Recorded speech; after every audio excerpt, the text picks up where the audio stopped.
Sometimes I'm gaining, then again I'm losing. Sometimes I'm rising, yes sir. Then again I'm falling. Sometimes I'm gaining, then again I'm losing. Sometimes I'm rising, yes sir. Then again I'm falling. Let Jesus work it out. Please, your Father, would work it out. Oh, let God work it out. Please, your Father, would work it out. Oh, let God work it out. Please, your Father, would work it out. Oh, let God work it out. Oh, work it out. You work it out for Mother Teresa.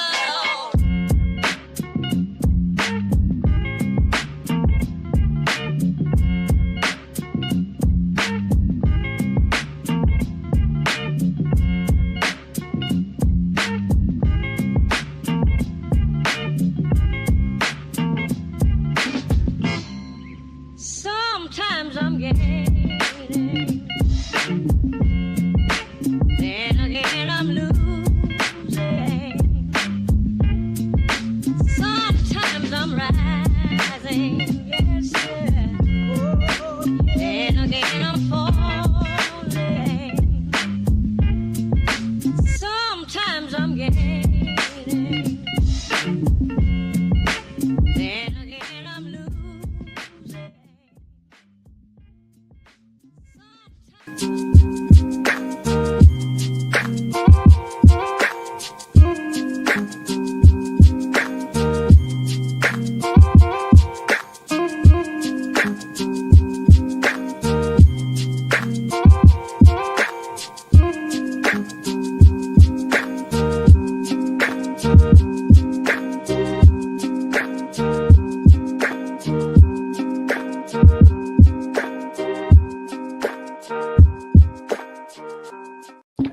All right. Welcome back, ladies and gentlemen. This is David Patrick Carey with Church of the Eternal Logos, and I am joined by my friend, researcher, and author, Rachel Wilson. How are you doing?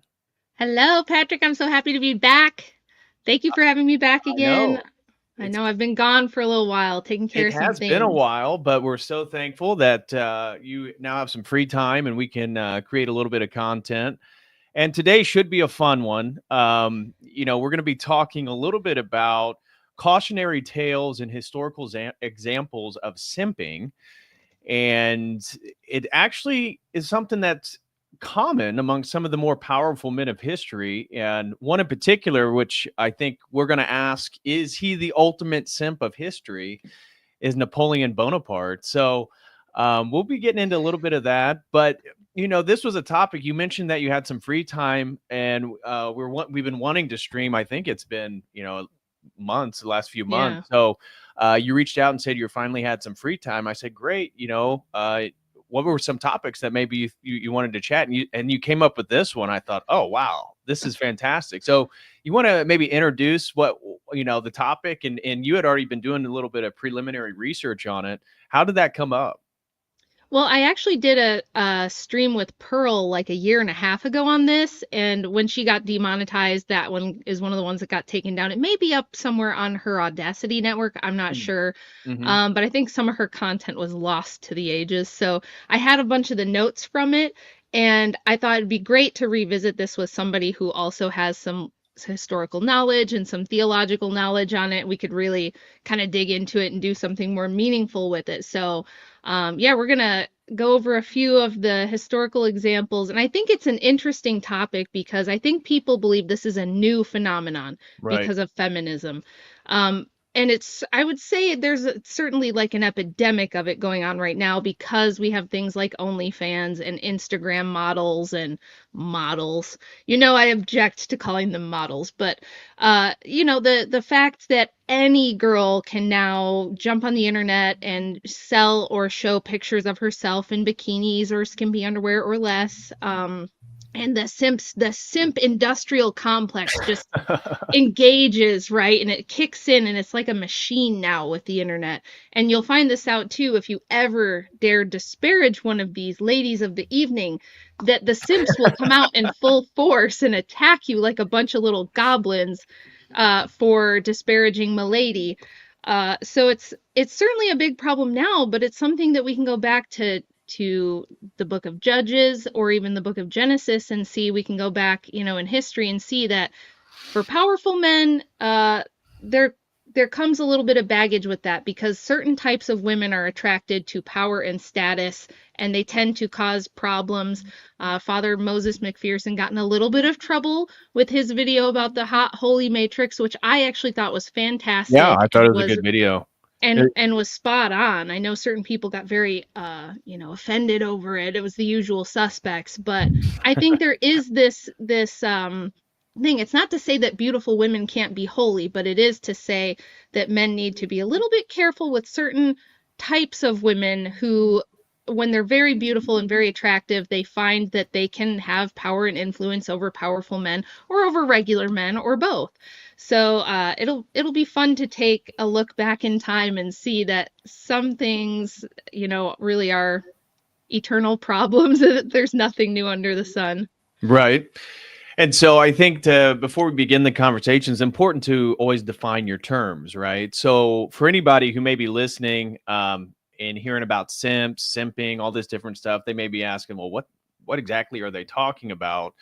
And I want to differentiate simping from like actual love and actual romance, actual relationships, Yeah. caring for somebody and even putting their well-being beyond your own. That is not what we mean by simping. That's sort of the ideal of Christian love and devotion, especially between a husband and wife. But what we mean by simping are men usually driven by sexual lust who allow a woman to essentially dominate them, usually direct the orientation of their life, go with whatever their opinion may be on various subjects. We have examples, in scripture. We're going to be talking a little bit about Samson, and because of his infatuation with Delilah, that he ends up telling her, even though he tries to hide it 3 times, ends up telling her how she can corrupt his strength by cutting his hair. And of course, she betrays him. And so simping as a phenomenon is something very distinct from a man actually loving a woman and occupying their roles. Right. Say this, we've used this example before talking about Adam and Eve and kind of tongue in cheek saying Adam was the first simp. And we as Orthodox Christians, we don't want to disparage anybody in the church or the Old Testament or anything like that as a sort of mocking of our faith. And so even when we say that tongue in cheek, what we're trying to insinuate and imply with Adam and Eve is that creation didn't fall when Eve ate the apple. Creation fell when Adam listened to Eve and disregarded the commandments that God had already bestowed in the Garden of Eden, therefore leading to the fall of creation. And it's this pattern of men abdicating their relationship with God and the rules and the standards set forth to then pursue the advice or the sexual lust towards women. And so is Adam simping for Eve? Well, maybe not in the strict definition that we're implying. It's not that he listened to Eve because of sexual lust or something, but this idea of acquiescing to a woman is the general framework of how a woman like sort of dominates a man. And what we'll be looking at are examples of powerful men. So these aren't weak men. These aren't your basement dwellers who are subscribing to OnlyFans. Certainly there is a compatibility with them unable to control their sexual urges and desires and then like giving tons of money to some girl online because she shows herself naked. Yeah. But we're talking about this dynamic, and we'll see this in Napoleon very, very clearly. A man who has immense power, he's conquering Europe, and yet he is bending over backwards for a woman who's essentially a harlot and writing these love letters. And we got little excerpts we're going to show you today that's going to be a little juicy. It's definitely going to be funny. A lot of you guys are going to laugh and enjoy it. But this is what we mean by simping. So anything you want to say or add to that in regards to the context of what we mean by simping? So when we refer to like King David and Bathsheba, or Solomon and his 700 wives and 300 concubines, and some of the other historical examples like King Edward or Henry VIII, these are very powerful men who essentially self-destructed due to the insatiable desire for, could be a particular woman, could be women in general. That's also a form of simping. Yeah, I would just echo kind of what you said, which is that we're not trying to say that. So, for example, if Andrew comes to me, and he does this all the time, and he'll say, hey, I got an argument I want to try in this next debate. Can I run it past you and see what you think? If he takes a little advice from me, that's not simping. Listening to wise counsel from a woman in your life is not simping. We're not saying that. What we're saying is it's more becomes a problem, like Patrick was saying, when men get obsessive over a woman, or they are so desperate for her either attention or her validation that they will do things they wouldn't ordinarily do. They will shirk their responsibilities. They will make bad judgments that they kind of know are bad judgments because they just are so desperate for whatever approval or attention from this woman. I think that's simping. And it's the same thing with the online e-girls, where it's like, some of these e-girls could do the most horrific things, and they do. Like, some story will come out that one of them, cheated on her boyfriend, one of these streamer chicks or something, and the guy will still just, be following her around like a sad puppy and like, well, what do I have to do to get you back? And and he'll make a fool of himself publicly and everything else just over a woman. And that's where it becomes bad. And that's where it becomes, sometimes you can take out whole entire kingdoms this way, right? It's just like a Helen of Troy, there's a million historical examples of where one powerful man who is otherwise so competent and capable will lose it all over one chick. And it's often like, when you examine who the women are, they treat the guy like crap too. Right. It's not usually like a faithful, loyal wife that they're doing this for. It's like some lady of ill repute who treats him like garbage and doesn't want him, and so that's the one that they want. So right, I'm sure we'll get into the psychology of simping just a little bit. Right, and usually could be to they're beautiful, so a physical infatuation. Could be to that the man believes that he's truly in love. I mean, when you look at Napoleon, he writes as if he's thinks that he's fully in love, but she's literally cheating on him, refusing to reply to his letters. And so, the psychology of the simp is a man who essentially given over his power to a woman. And there's multiple reasons why a man may do that. So, first, I mean, how do you want to begin our conversation? Because I think what our goal was is we had a few biblical examples, Samson in particular, but I wrote down a few others that we could note. And one that I didn't write down was King Ahab. King Ahab was married to Jezebel, and she was not an Israelite. And of course, King Ahab being weak and Jezebel being very beautiful, he eventually allowed human sacrifice back into religious practice, sacrificing children to Baal and Moloch. So that is a perfect example of how simping, to give it a sort of theological framework, does always lead to deleterious outcomes. So it's not like a man who simps, this actually is some type of building block for something bigger and greater. No, normally it's self-destructive. And in much of the examples that we have today, it's going to be self-destructive. So this is clearly a pattern in history in which men are falling victim to their sexual desires, could be their fantasies in one way or another, and essentially eroding the foundation that actually gives them status and reputation. And Mark Antony is going to be another perfect example. We're going to be talking about Mark Antony and Cleopatra. this was another example. So do you want to begin with the biblical and some of the historical examples? Because I think our goal was to eventually get into Napoleon. We have a really cool article to read. I found something. Somebody argues that Prince Harry is actually the biggest simp of history, and that's actually a really good example. I mean, there's a compelling case to be made. Yeah. yeah.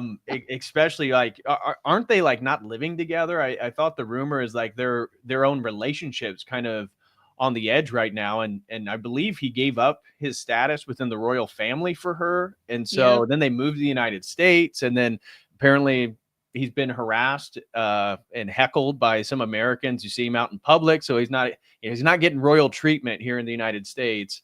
And the rumor that I read online, and who knows if it's true, I think it was on X, so this could be a total just fake rumor, but that their relationship's kind of on the outskirts right now, and there was discussions, or at least rumors, that they may get divorced. So for a man to give up his identity in the British royal family and really being next in line in power, well, no, his older brother is. So he was always going to be a prince, really. But still giving up his status in the royal family, pretty pathetic. Yeah, it is. I think a good place to start, like if we want to go roughly chronologically, is with Samson and Delilah, just because I mean it's kind of a great archetype of the whole thing. You've got Samson, who is at the time this like undefeatable military spectacle. He's this giant, huge guy. He's super strong. He was like kind of blessed by God with this something like supernatural strength, is what it seems like to me. Right. And nobody could figure out how to beat him. His enemies just could not figure out how to beat him. And he and his boys are going through and taking over territories and converting people, I believe. I think it was like for the kingdom. Right. And so what his enemies did was they actually hired her. Yes. It's like they go and seek her out and they say, hey, you're seductive. You could probably pull this off. We need you to go in and seduce him and get him to fall in love with you so we can learn his secrets. And she says, okay. I think, does it say that they paid her? Yes. 1,100 pieces of silver. And depending on the translation, it says shekels. But so it says that they found afterward it happened that he loved the woman in the valley of Sorek, whose name was Delilah. And the lords of the Philistines came up to her and said to her, entice him and find out where his great strength lies, and by what means we may overpower him, that we may bind him to afflict him. And every one of us will give you 1,100 pieces of silver. So Delilah said to Samson, please tell me where your great strength lies, and with what you may be bound to afflict you. Now, do you think he was wondering, why does she want to know that? Do you think he was like... It seems like he's kind of picking up on, I mean, and so for those who haven't read this passage, it goes back and forth 3 times. So she asks him, like, what is the source of your strength? And then he'll reply with a lie. So, the first one is, Samson said to her, if they bind me with 7 fresh bowstrings, not yet dried, then I shall become weak and be like any other man. And then they try that. She concocts a scheme, ties him up with the bowstrings. The Philistines are ready to pounce. And as soon as they come in the room, he broke the bowstrings as a strand of yarn breaks when it touches fire. So then they try again. Then Delilah said to Samson, look, you have mocked me and told me lies. Now, please tell me what you may be bound with. So he said to her, if you bind me securely with new ropes that have never been used, then I shall become weak and be like any other man. So same thing happens. He breaks off these ropes very easily. And Delilah said again to Samson, until now you have mocked me and told me lies. Tell me what you may be bound with. And he said to her, if you weave the 7 locks of my head into a web of loom. So then she does that. But then she says, the Philistines are upon you, Samson. And he wakes from his sleep and pulled out a batten and the web from the loom. Then she said to him, how can you say I love you when your heart is not with me? You have mocked me these 3 times and have not told me where your great strength lies. And it came to pass when she pestered him daily with her words and pressed him, so that his soul was vexed to death. We made comment of that backstage. So literally she nagged him until he couldn't take it anymore. She literally nagged him to death, you guys. And I think all of us know couples like this. I think all of us know a couple like this, where the woman just is constantly, how can you say you love me if you won't do this thing that I want, or if you won't give me my way on this thing, you know, and they get very hysterical and they pull on the heartstrings, and then they'll just nag and nag and nag until the guy finally goes, geez, okay, you can, fine, I'll give you what you want. And it's funny just to note that this is a problem that has plagued humanity from the start, apparently. Right. And you can't get away from the idea. I mean, Samson here, real person, but if you want to use it as a sort of, if you want to approach this text symbolically, this is the strongest of men, right? This is the man of greatest strength. And we can see that this process, this withering away in his infatuation with Delilah, literally leads to the strongest of men falling victim and becoming the weakest of men. And this pattern, as we'll highlight, I mean, this is repeated through King David and his son Solomon.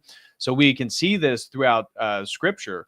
And so he's vexed to death that he finally told her all his heart. So, don't tell her everything. No razor has ever come upon my head, for I am a Nazarite to God from my mother's womb. And so basically lets her know that his strength lies in his hair. So then she comes up with the plan. They cut his hair off. He becomes weak as a normal man. They take him captive. The Philistines rejoice. He's now in prison. And it isn't until he's sitting in prison and his hair's kind of slowly growing back. He's got a little bit of hair now. And then at the very end, then Samson called to the Lord. They come out to parade him out, to sort of humiliate him. And Samson calls the Lord saying, "Oh, Lord God, remember me, I pray, strengthen me. I pray just this once, oh God, that I may with one blow take vengeance on the Philistines for my 2 eyes." So they blind him as well once they incarcerate him. And Samson took hold of the 2 middle pillars which supported the temple, and he braced himself against them, one on his right, the other on his left. And Samson said, "Let me die with the Philistines." And he pushed with all his might, and the temple fell on the lords and all the people who were in it. So the dead that he killed at his death were more than he had killed in his life. So ultimately, the only way to redeem himself, the strongest of men, was through self-sacrifice. Again, a sort of typology then of Christ, but not in the same degree. But we see the sort of redemption of Samson has to do with essentially him sacrificing himself and God bestowing him with the powers for a brevity within that period. So great. It typologically does remind me, it reminds me a little bit of David and Adam and several other figures in the Bible who are probably also, you could say, they represent like Israel, and, you know, people. God gives you this gift, right? He gives you some kind of gift that's meant to serve him, and you give that up for something of this world, in this case, a woman, in many other cases, a woman, or lust, and kind of betray the Lord. You betray your responsibility by kind of giving this gift to somebody like an unworthy woman who's just trying to trick you because you're captured by lust. Right. And so you fall to your enemies, and like you said, the only way out of that is self-sacrifice usually. So I think it's like typological of a bunch of things at once. There's so much. I've read this story so many times, and every time I read it, I think of something else that I feel like it kind of symbolizes more than just the simping aspect, but this idea that like you're giving up something holy and God-given for something earthly, and that isn't going to give you what you want. Once you get it, it's not what you think it is. It's always that way when you make a deal, right? When you make a deal with the devil, you think you're getting your heart's desire, and it always turns out to be a trick, and it never turns out to be what you want. Exactly. And his eyes being taken out, I think, is also poetic, because it highlights that the sexual lust is a blinding force. Yeah. And simping is a blinding force. And often people that are deeply embedded in it probably don't recognize that they're engaged in it, or don't even recognize fully their infatuation and their giving away of their power in themselves to another woman. So the blinding, like one of the points that I made regarding this story was the first one is that he repeatedly ignored the warnings that Delilah was trying to betray him. I mean, Right. what are the chances, Samson, that 3 times a Philistine woman, so she's not an Israelite, a Philistine woman is like asking you what takes away your strength, then does the thing that takes away your strength, and then says, "Oh, Samson, the Philistines are upon you," while she's like standing back and waiting for them to come in. And then they come in, and then he dominates, and then he's like lays back down and like falls back into his simping behavior with Delilah. It's like, dude, 3 times. Again, typology there, I think, indicative Yeah, I of think the so, importance too. of 3 and the Trinity, and Yeah. how many stories things happen in threes. But I mean, come on, bro. You don't see it? I mean, after the second time, you probably should have been pretty leery and said, all right, well, I definitely can't tell her where my strength lies, because clearly she's trying to betray me. Yeah. But again, he's so blinded. And this ties in with orthodoxy again, that the closer we get to Christ, the more we live that Christ-like life, the more we actually perceive. He really does heal our blindness. And as we move away from it, it really does blind us, that we really cannot see the things around us in a factual and accurate manner. Yeah. I think so. Well, who do we have next on our list? Who do you want to go to next? Let's see. I have we can just make mention, because there's some historical examples that I want to get into, but just make mention of like King David. Obviously the adultery with Bathsheba. Like, while his army was at war, David remained in Jerusalem one evening and saw Bathsheba bathing and lusted after her, despite knowing that she was the wife of Uriah, a loyal soldier. He summoned her, committed adultery, and impregnated her. To cover his sin, David then attempted to deceive Uriah into sleeping with his wife so that the child would appear to be his, which then failed. And David then arranged Uriah to be placed in the most dangerous battle position, thereby ensuring his death. So Nathan, the prophet, confronted David, delivering God's judgment. The sword would never depart from his house. His family suffered immensely. His son Amnon raped his half-sister Tamar, leading to Amnon's murder by his brother Absalom, who later rebelled against David and was killed in battle. David's failure to control his desires led to turmoil in his own household and nearly cost him his own throne. So there's another example of, again, these processes where the domino effect of sin, specifically sexual lust, King David being, again, one of the greatest warrior kings of all time, that he succumbed to it. Now, I know that there's actually a little bit of questions, and this may be part of the OnlyFans discussion, is that I've read one commentary, I think it was an Orthodox commentary, that mentioned that maybe Bathsheba wasn't totally innocent here, because she deliberately was naked and went to bathe in front of the king so that he could see her from his window. Right. So, wasn't she on a rooftop? Like, yeah, something, but it was think, out in the open, which she didn't have to do. So there's I forget what it was. It was some glancing commentary that I was reading, but they insinuated, well, maybe this wasn't totally innocent.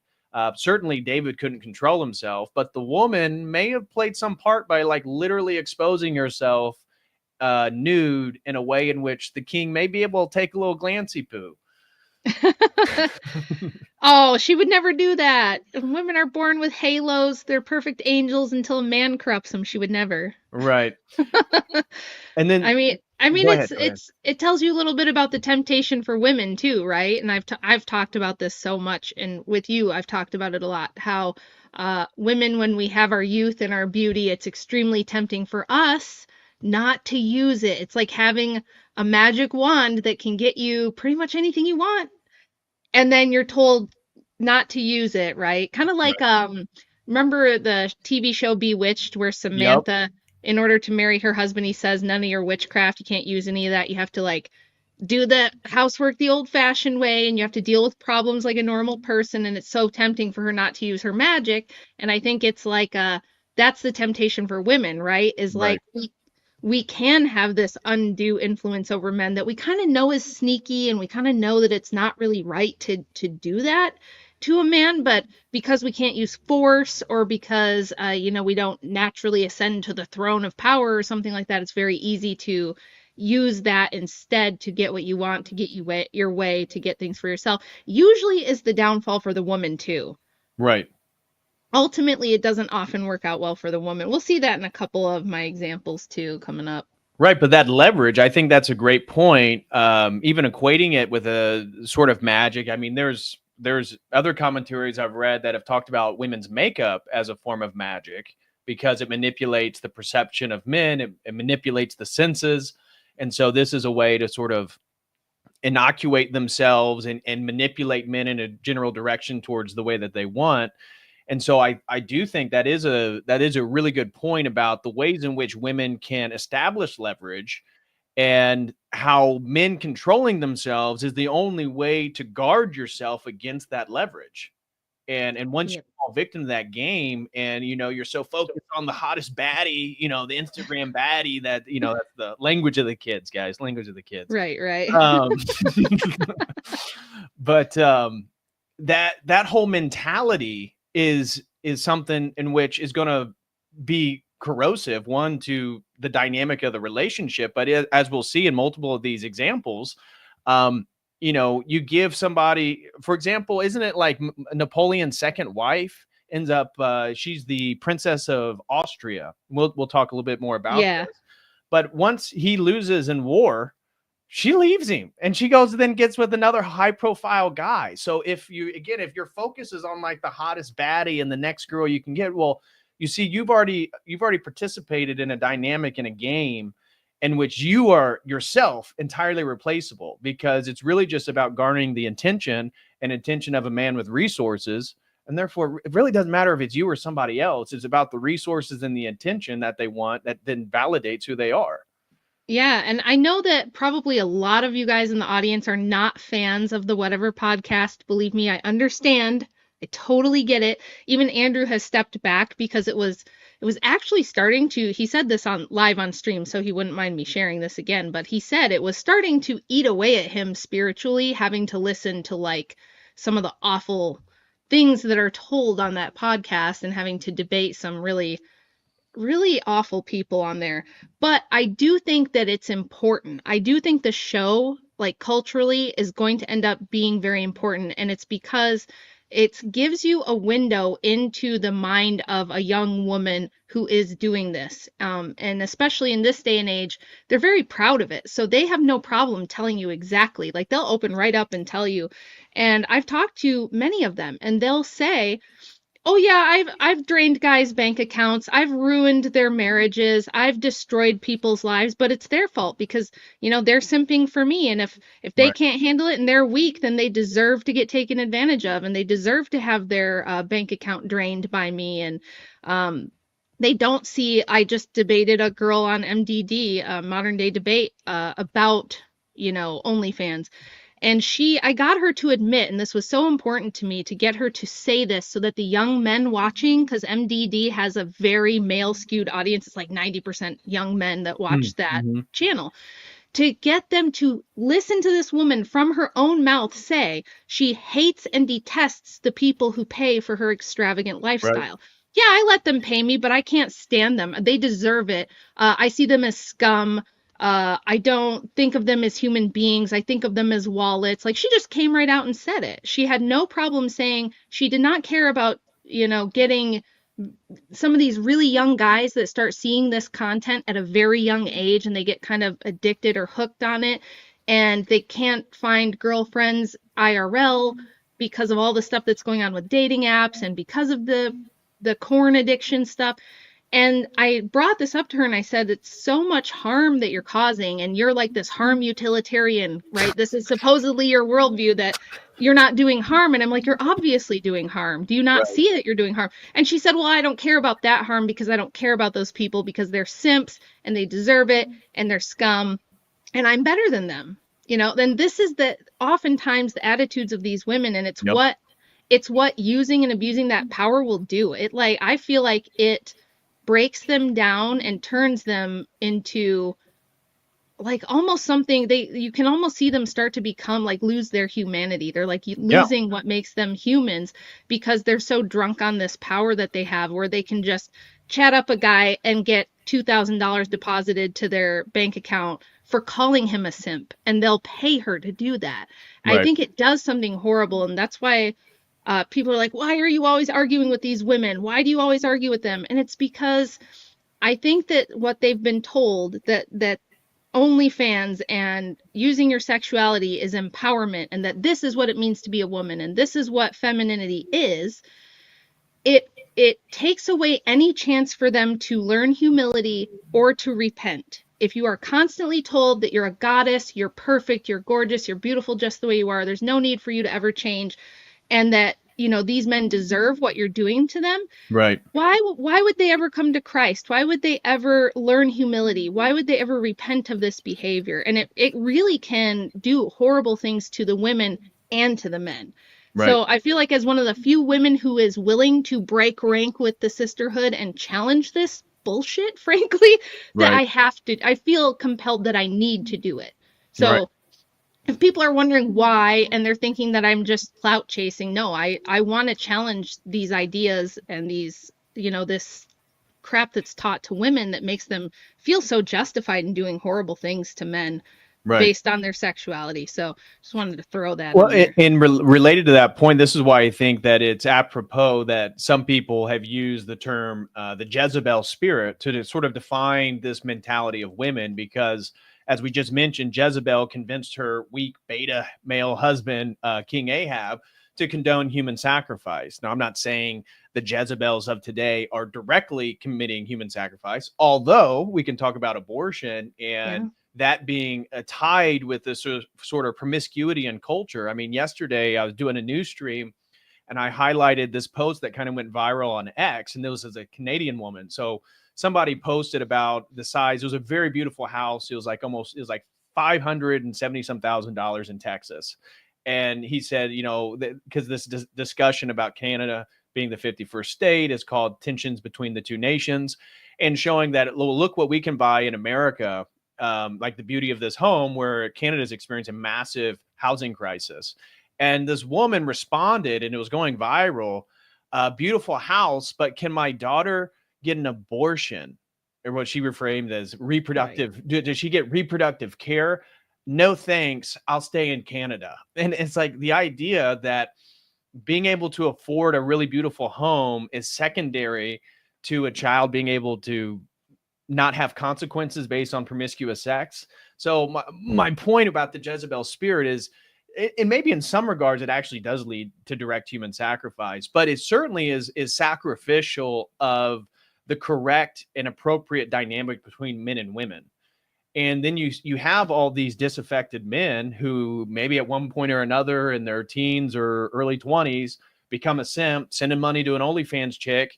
And then maybe she actually responds with the attitude that you've already highlighted, that, you know, you're beneath me. Like, I really can't care for you at all. Like, you can send me money. And I've seen so many videos, TikToks and X videos about women like bragging about some guy who sends thousands of dollars. And then, you know, she promised a day where they could spend time, and it was like for 20 or 30 minutes. And she's like, okay, your time's up. And maybe he's dropped like $5,000-$10,000 on this girl. They don't care. That creates a sort of bitterness that then reconfigures the way that he relates to women, which in a very negative way. And this is where you get the MGTOW movement. Then you get all these men that say, oh, you know, screw women and we're going to go our own way. And that's not good for society either. I mean, right now we have a population crisis. Like, we need to have babies, and we need not just having babies, we need families. And I want to bring this back up when we talk about Elon and his, you know, his building of what, I forget what he called. There's a message that Ashley St. Clair leaked, which was supposed to self-delete. So we're going to get into all that. But but he basically insinuated we have all these children to make. and that he just wants to have as many children as possible. And I highlighted that the CEO of Telegram has like over 100 children through IVF, none of which is he ever planned to be in their life. It's just about like spreading his seed as far and wide as possible. And this isn't good for society either. No. And so strong families with men and women in the appropriate dynamic of a loving husband and a respectful wife, like that's the way that we actually form strong families, have multiple children, and actually are successful in society, not this sort of self-destructive human sacrificial system that we have now. And so I think the Jezebel spirit, to bring this all about, the Jezebel spirit really does sort of define this general dynamic that we're highlighting. Yep, I think so too. So if we do go now to, do you want to do Napoleon? Can I just sum up Solomon real sure, quick? Yeah. Yeah. And then I'd want to get into Mark Antony, and then we can go straight into Napoleon, which we'll have a lot more to say about Napoleon. Yeah. So Solomon, last biblical example today. So just wanted to, and I chose these three because these are three strong, powerful men. And that's what Rachel and I were talking about before doing the stream is how these successful, strong men fall victim to this. This is something that is not unique to like weak men, as we highlighted. So Solomon, excessive lust and idolatry, despite his wisdom, his immense wisdom, Solomon's uncontrolled desire for women led him to take 700 wives and 300 concubines. I don't even know how a man has even the stamina to deal with all that. That's incredible. That's beyond my cognition. But many more foreign nations, these women turned his heart away from God, leading him to build altars to their gods. So that's where I highlighted the simping, right? So again, like Adam, and not to disparage Adam or not even to disparage any of these biblical figures, but we see that as soon as they engage in this behavior, they turn away from the commandment of God. So he then allows them to build altars to their gods, including Moloch, including Chemosh. Like these are human sacrificial altars. These are human sacrificial gods. So therefore his downfall, he divided his heart and provoked God's anger through Solomon. Though Solomon was not immediately punished, God declared that his kingdom would be torn apart after his death. And what are the consequences? After Solomon's reign, his son Rehoboam inherited a fractured kingdom, and Israel was divided into two separate nations, Israel and Judah, leading to centuries of instability and decline. So again, just wanted to wrap that one up. Last biblical figure, but we see with David, we see the corruption within his own family. With Solomon, he kind of redeems himself right at the end, even though he loses both of his eyes and basically dies in a mass suicide with the Philistines. And then we see the same thing with Solomon. It's not the corruption of his family, it's the corruption of his entire empire, dividing it into two. Yeah. So, and then the one I wanted to mention just before we get into Napoleon, because I think that is one of the juiciest ones, and it's going to be a lot of fun to cover, but is Mark Antony. When you were talking about historical figures, I was kind of reflecting like, geez, who is another one? And I thought Mark Antony. So for those of you who aren't familiar with Mark Antony, he was a Roman general and politician, one of the key figures in the power struggle after Julius Caesar's assassination. And so after meeting Cleopatra, right, this is the Queen of Egypt, he became completely infatuated with her beauty, intelligence, and political charm. Now, meanwhile, Cleopatra also had a relationship with Julius Caesar while he was still alive, right? So this wasn't some like pure woman, right? Apparently she's very beautiful and very sexual, dressed, very seductively. She used that leverage in a very serious way for geopolitical power for Egypt. And so after meeting Cleopatra, Antony becomes totally infatuated with her. He claims he loved her beauty, her intelligence, and her political charm. He neglected his Roman duties and spent excessive time in Egypt, absolutely to the detriment of the Roman kingdom. I mean, he spent months and months and months. He would just stay in Egypt, and they would have to send him messages, and he would make official political decisions from Egypt. This gave Cleopatra he gave Cleopatra huge amounts of land, essentially turning parts of the Roman Empire into her personal kingdom.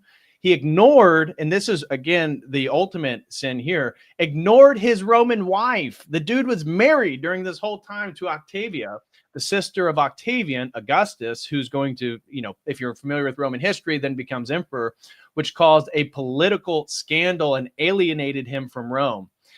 The downfall and consequences, I wrote 5 bullet points here. Octavian used Antony's devotion to Cleopatra to turn the Roman Senate against him, branding him as an Egyptian puppet. And then if you're familiar with the Battle of Actium in 31 BC, this is a naval battle. This is the last battle of Mark Antony, in which he is trying to fight against his own Roman Empire with the aid of Cleopatra, and she's really financing much of this. So a bunch of gold and money is coming out of Egypt, and she's kind of helping Mark Antony fight his own empire against him. And at one point, she flees the battlefield. Now, Mark Antony put all the gold on her ship, and this was for a strategic reason. But at one point, he begins to lose the battle, and she then on her ship, she just sets sail. She just gets the hell out of there. And he sees this, and he begins to chase after her, essentially conceding the whole battle. He gave up the battle to run after Cleopatra because he wanted to make sure she was safe, wanted to know what was going on. She had all the money. And so after chasing her, eventually and losing the battle, Mark Antony commits suicide, leaving Cleopatra alone, in which she then killed herself, and Egypt became then an official Roman province. And his loss of power, his reputation, his life, all of it was lost due to simping over one woman. That's crazy. That's crazy. I didn't know like the details of that and how it ended. So that's wild. You see like this theme I'm noticing of like people not just betraying like their own duties or themselves, but like their whole kingdoms. Like you got a whole kingdom of people that you're responsible for. The strongest one in the world, the Roman Empire. I mean, right after Julius Caesar, like this is the strongest empire in the world. They're just like, but she was hot. She was so hot. You don't know. You don't understand how hot she was. It's just like it's pathetic. So now I want to turn our attention to Napoleon, but we have a few super chats. You mind maybe we could read through these real quick and then just catch up on everything. So sure. Thank you, Jack. Says, what a great stream topic. K. Dot gifted a COTEL Crew membership. Thank you very much, K. Dot. Alan Yee says, I only simp for super chat goals. Well, thank you very much, Alan. Do simp for that. Would appreciate it. Melly throws in 5 and says, Delilah was a honeypot. She really was. Yep. She really was.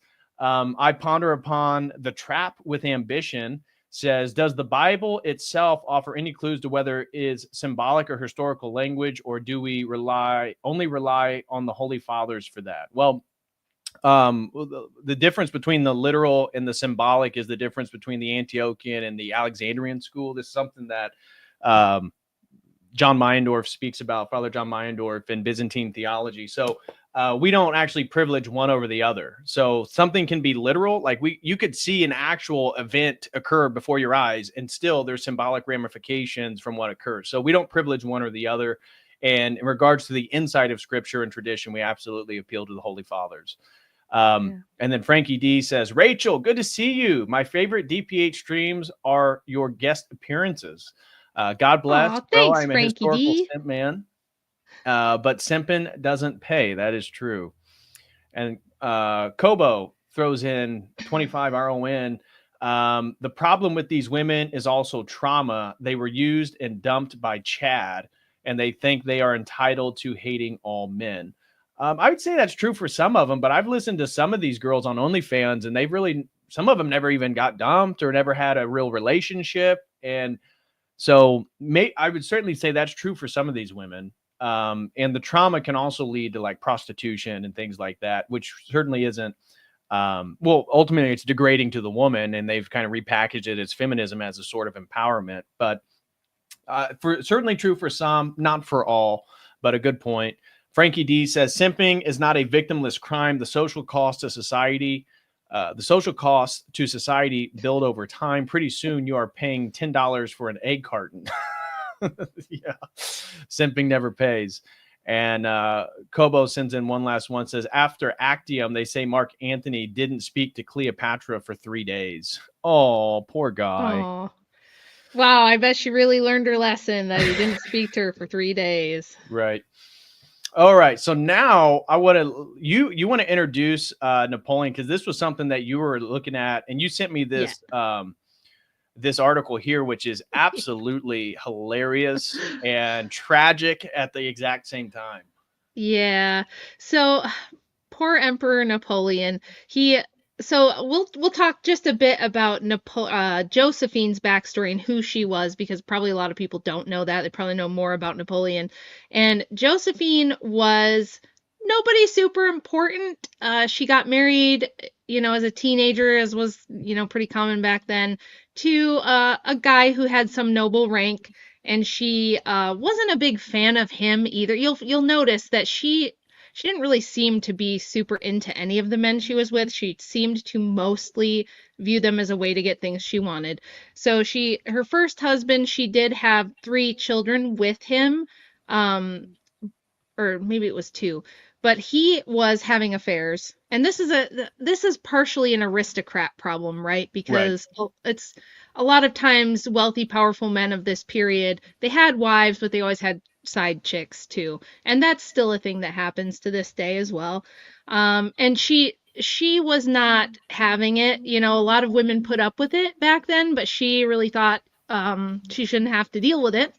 Can't say I blame her so much, but these weren't like deeply Christian people who had, an orthodox view of marriage. It was more like you got arranged in marriage to somebody who could, benefit your family and benefit your social status, and that your children would be well off and things like that. So she and her husband were separated. That was not that common. It was, in this period, it wasn't so common for the woman to go off and live on her own sometimes. But I think what she did was she actually had her own affairs with people who were able to legally get her like separated from her husband and get her like a stipend or an allowance where she could live alone and have money and kind of do what she wanted and have all of her own boyfriends as well. And her husband was caught up in the French Revolution. He was persecuted by Robespierre, who had him guillotined, and she was put in prison because she was his wife, although it was aristocracy prison, so it was more like house arrest. Yeah. And after he died, she didn't really care about that at all. She immediately started sleeping with men who were the most powerful guys in the new French government so that they let her out of the house arrest situation, and she had some social status. And through one of the guys she started having an affair with, one of these really powerful French politicians, that's how she met Napoleon. And she met him when he was 26 and she was 32. And yeah, by this time, it's believed by historians. Yeah, he was. By this time, it's believed by historians that Josephine had acquired at least one STD, most likely, because by this point she seemed to be infertile because she was having.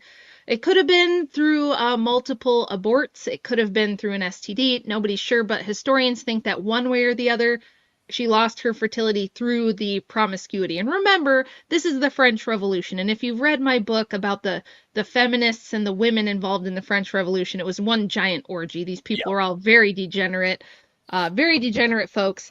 And she liked hanging out in these powerful circles and met Napoleon when he was young. He became infatuated with her instantly. And they eventually, became each other's main squeeze. They didn't get married right away. In fact, Napoleon got into a lot of trouble with the Pope at the time because, being a Roman Catholic, the Pope was like, listen, buddy, you can't be running around Europe with this woman who is basically a harlot. She has all these relationships divorcee, out of wedlock. Or I guess not divorcee, but a widow. Yeah, widow. She was a widow, but like she had a legal separation from her husband anyway, and everybody knew that she had a ton of boyfriends. Like it was well known. She had a reputation, and her reputation preceded her, and the Pope was like, it's not really a good look for you. There's theological reasons you shouldn't do this, but especially, for you being, this most powerful military guy, and he's running these military campaigns and expected to become probably Emperor of France and things like this. They didn't want him with her. Napoleon's family didn't like her. Nobody liked her. They were all like, dude, what are you doing? Like, what are you thinking? He did not care. He was super into her. And when they finally did get married, they changed the marriage certificate to make Napoleon 18 months older than he was, and to make her like 4 years younger than she was, because again, at this time it was kind of socially taboo for this older woman to be marrying this younger man. It was a little bit weird, and they were embarrassed, like they were publicly embarrassed, so they changed the marriage certificate. So that's interesting. And Napoleon actually defied the clergy at the time in the marriage ceremony by placing his crown upon her head. How's that for some simping, right? And then he has to go back to his job. He has to continue the military campaigns, and he's gone a lot. And he always wants her to come with, and she never wants to come with. By the time they get married, she's already kind of bored of him. She tolerates him because he lavishes her with gifts and money, and he takes good care of her children. He was always really, really good to her kids, giving them a lot of money, hooking them up with like good political associations with people who were in power, gave them a lot of behind the scenes help with things in their own lives. So she put up with him for all those reasons, but she clearly did not feel the way about him that he felt about her. And she really didn't, she kind of let him know it. She kind of was like, she was pretty upfront about not giving a shit about the guy. She rarely ever wrote him back. This guy is in the field fighting in wars, writing her letters every single day. Okay, this is like at a time where you couldn't text or call, but he's having couriers run and deliver letters like every single day to this woman, to the point that she was like super over it. She was like, ugh, this simp is just writing me letters every single day. And so she just would rarely respond. She would rarely ever join him. And maybe we should bring up some of the letters here in the article. There's some little excerpts from it that are quite hilarious. And I don't know. Poor Napoleon, he probably never thought that we'd be on a live stream in 2025 reading his most intimate letters. I feel a little bad for the guy, but... Right. Well, this is a great article that kind of goes over this whole thing. So here's a portrait of Josephine and Napoleon. And so I want to read and kind of go over this because I had never seen these letters. So these little excerpts that you sent, Rachel, these are fantastic. Just to kind of document all this stuff. So it begins by saying, in all seriousness, it's a fascinating story. Napoleon was a young man, Josephine much older and previously married with children. He fell head over heels for her, but she was most likely looking for a way to maintain her spending habits and social status, what you just highlighted. And so this article uses ChatGPT, and it's to summarize it. Endearing letters. Napoleon wrote numerous letters to Josephine that were filled with passion and longing. Some of these letters dripping with affection and sometimes desperation, as we will certainly see, show a man deeply infatuated. For example, he wrote, "I awake full of you. Your image and the memory of last night's intoxicating pleasures has left no rest to my senses." Obsessive behavior, number 2. Napoleon's fixation on Josephine sometimes bordered on the obsessive. He would write to her constantly, sometimes multiple times a day, expressing his longing and desire to be with her. Number 3, turning a blind eye. Despite being a brilliant military tactician, Napoleon seemed to have a blind spot when it came to Josephine's infidelities. Even when presented with evidence of her affairs, he chose to overlook them, showcasing an extreme level of tolerance and denial. Number 4, extravagant spending. Josephine was known for her extravagant taste and incurred significant debts due to her spending habits. Napoleon, despite being aware of these financial strains, often settled her debts, further showcasing his unwavering devotion and willingness to appease her despite the blatant financial irresponsibility.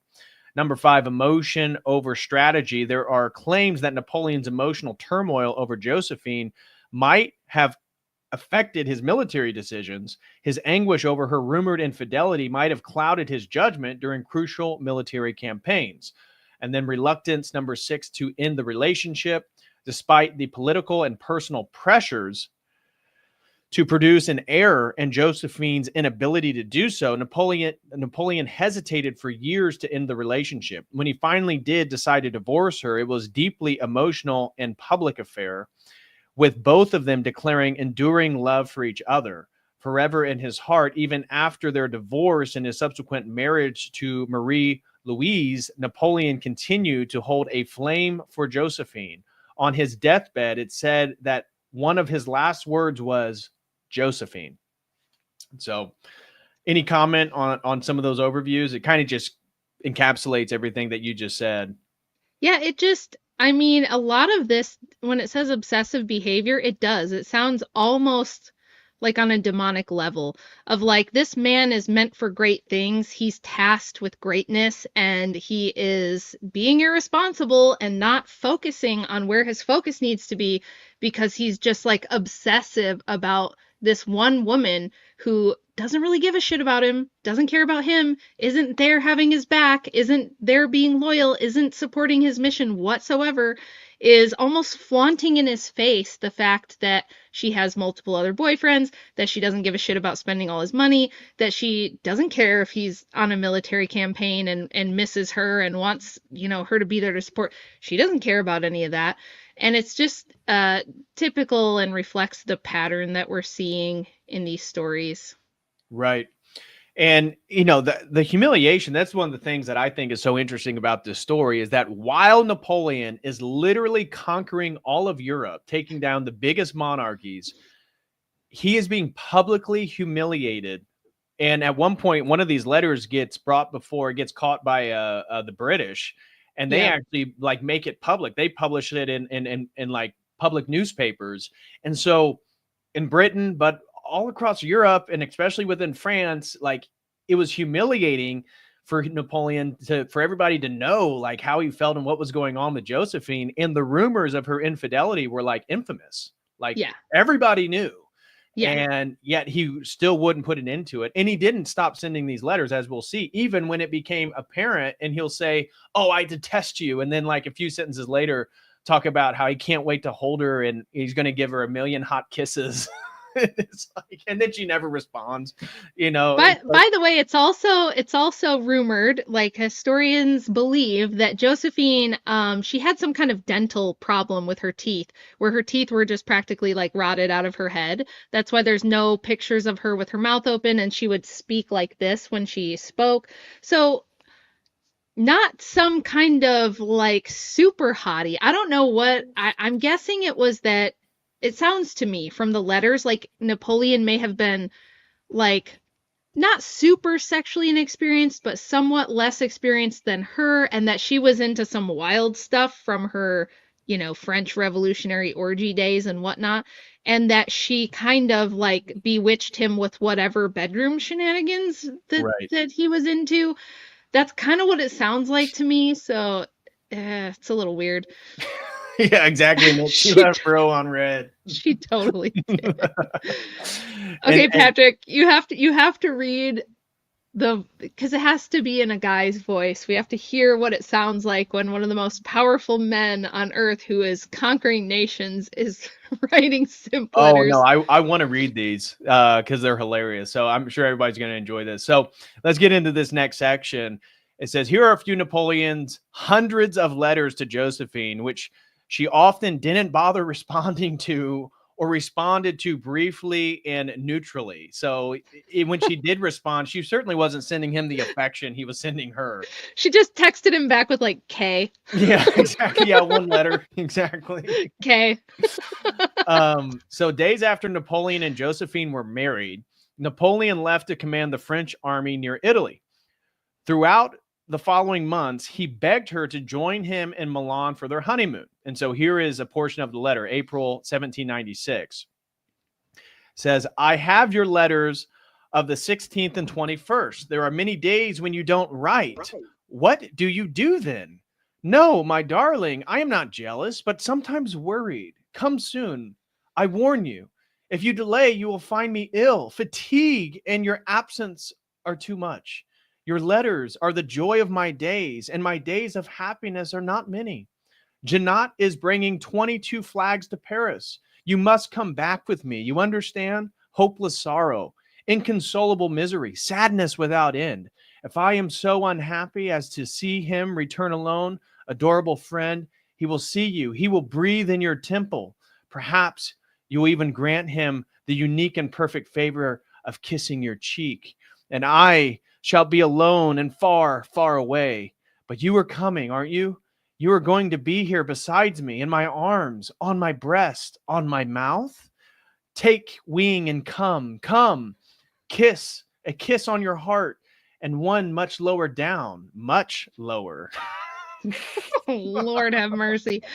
Yeah, that's as down bad and as cringe as a man can really get, isn't it? No wonder she didn't reply. Can you imagine she's reading this just going, oh, Yeah. It's just so self-deprecating. And he keeps going back and forth between being like angry with her and then trying to schmooze her up, which I find like really amusing as well. Oh my gosh. Yeah, it goes on. So Napoleon was pleading to kiss her below the belt in his letters, as we heard. So this is now the same year, 1796, but now in July. So we moved forward a couple months. And again, Napoleon is on the conquest. And this one reads, I have received your letter, my adorable friend. It has filled my heart with joy. I am grateful to you for the trouble you have taken to send me the news. I hope that you are better today. I am sure that you have recovered. I earnestly desire that you should ride on horseback. I cannot fail to benefit you. Since I left you, I have been constantly depressed.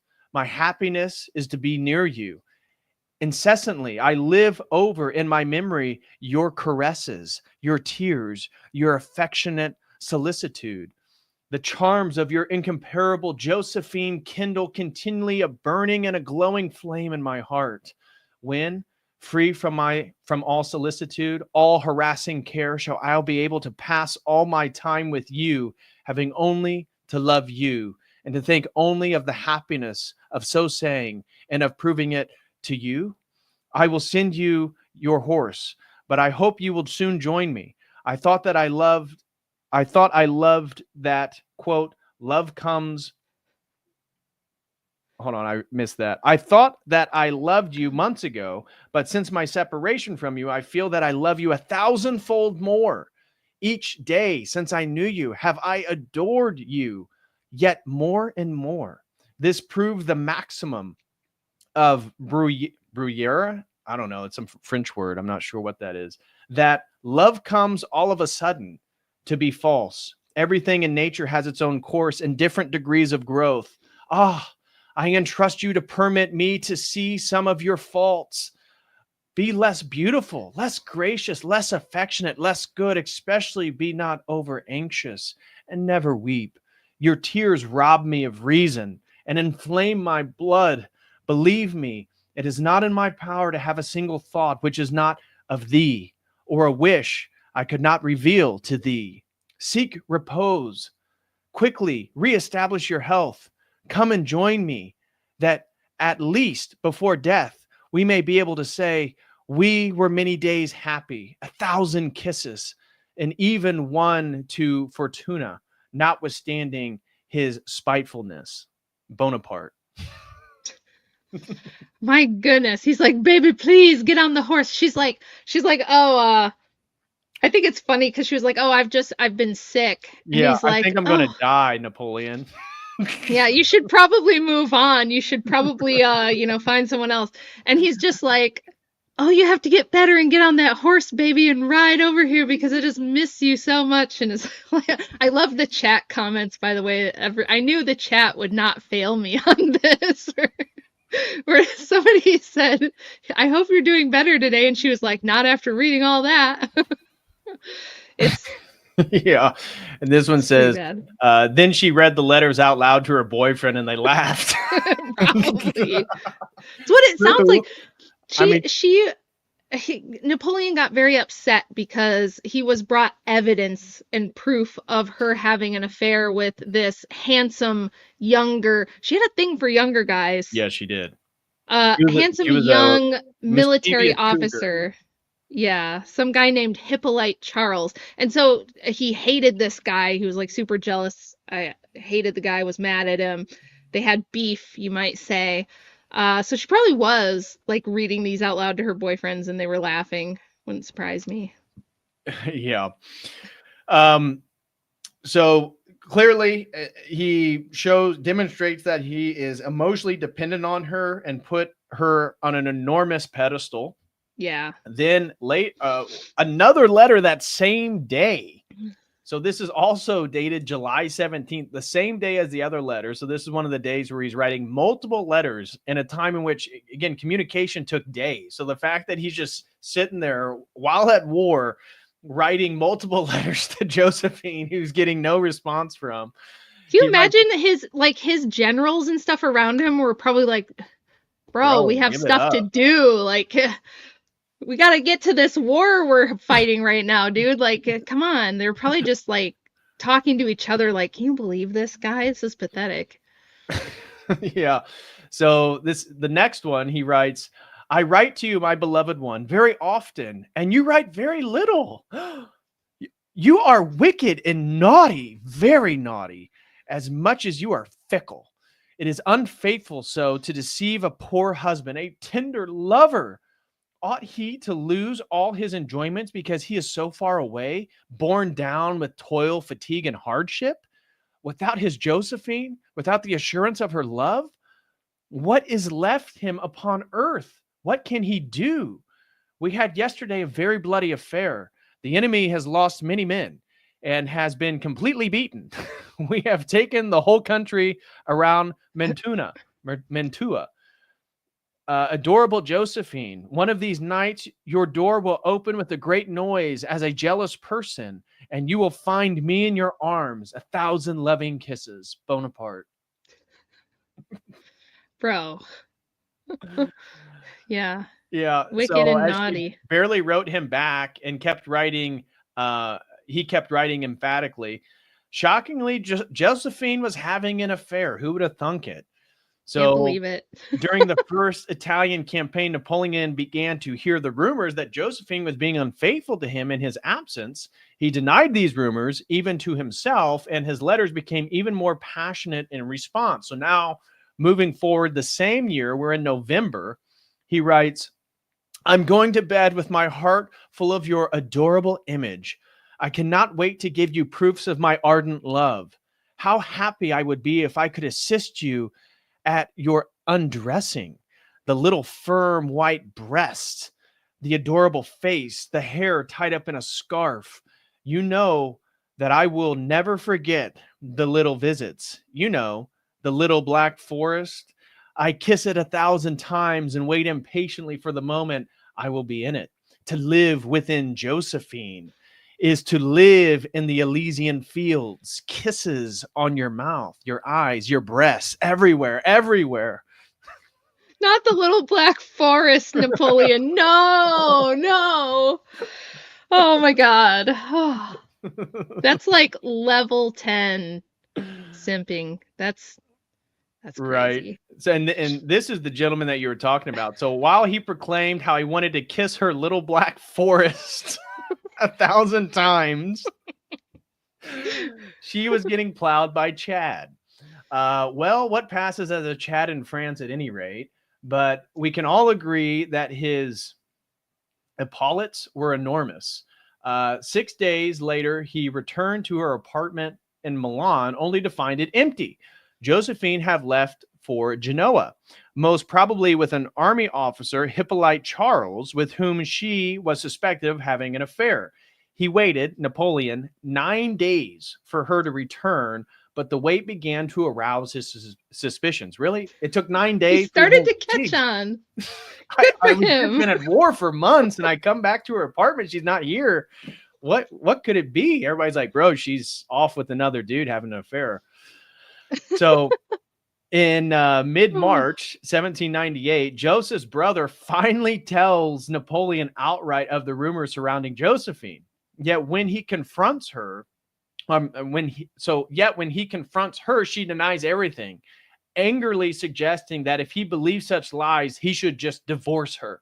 Privately, she fumes against the Bonaparte family, who she believes are in league against her. And isn't that like so common of like a promiscuous woman? Like once she's confronted, you're like, oh, well, if you believe that and you don't trust me, then we should just end it right now. And then the simping, oh no, well, I don't want to end it. I mean, that's just what Hippolyte Charles's brother told me. Yeah.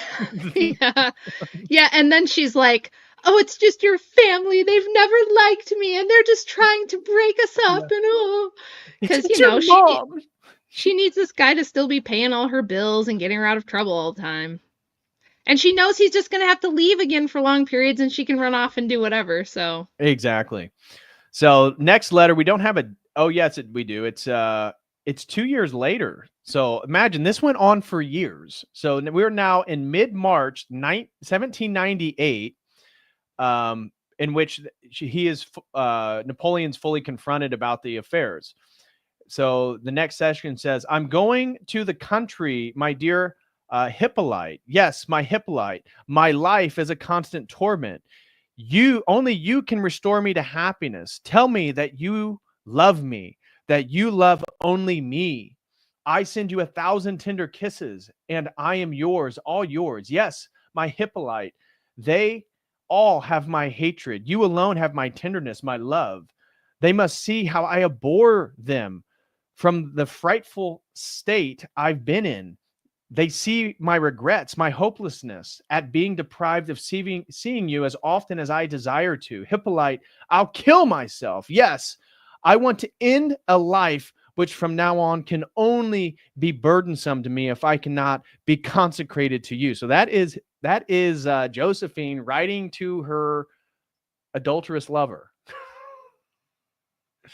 Crazy. So, and always the self-deletion threats and the hysteria and the the drama. Like this is the most dramatic soap opera story in history, I think. Right. It's just so dramatic, so melodramatic.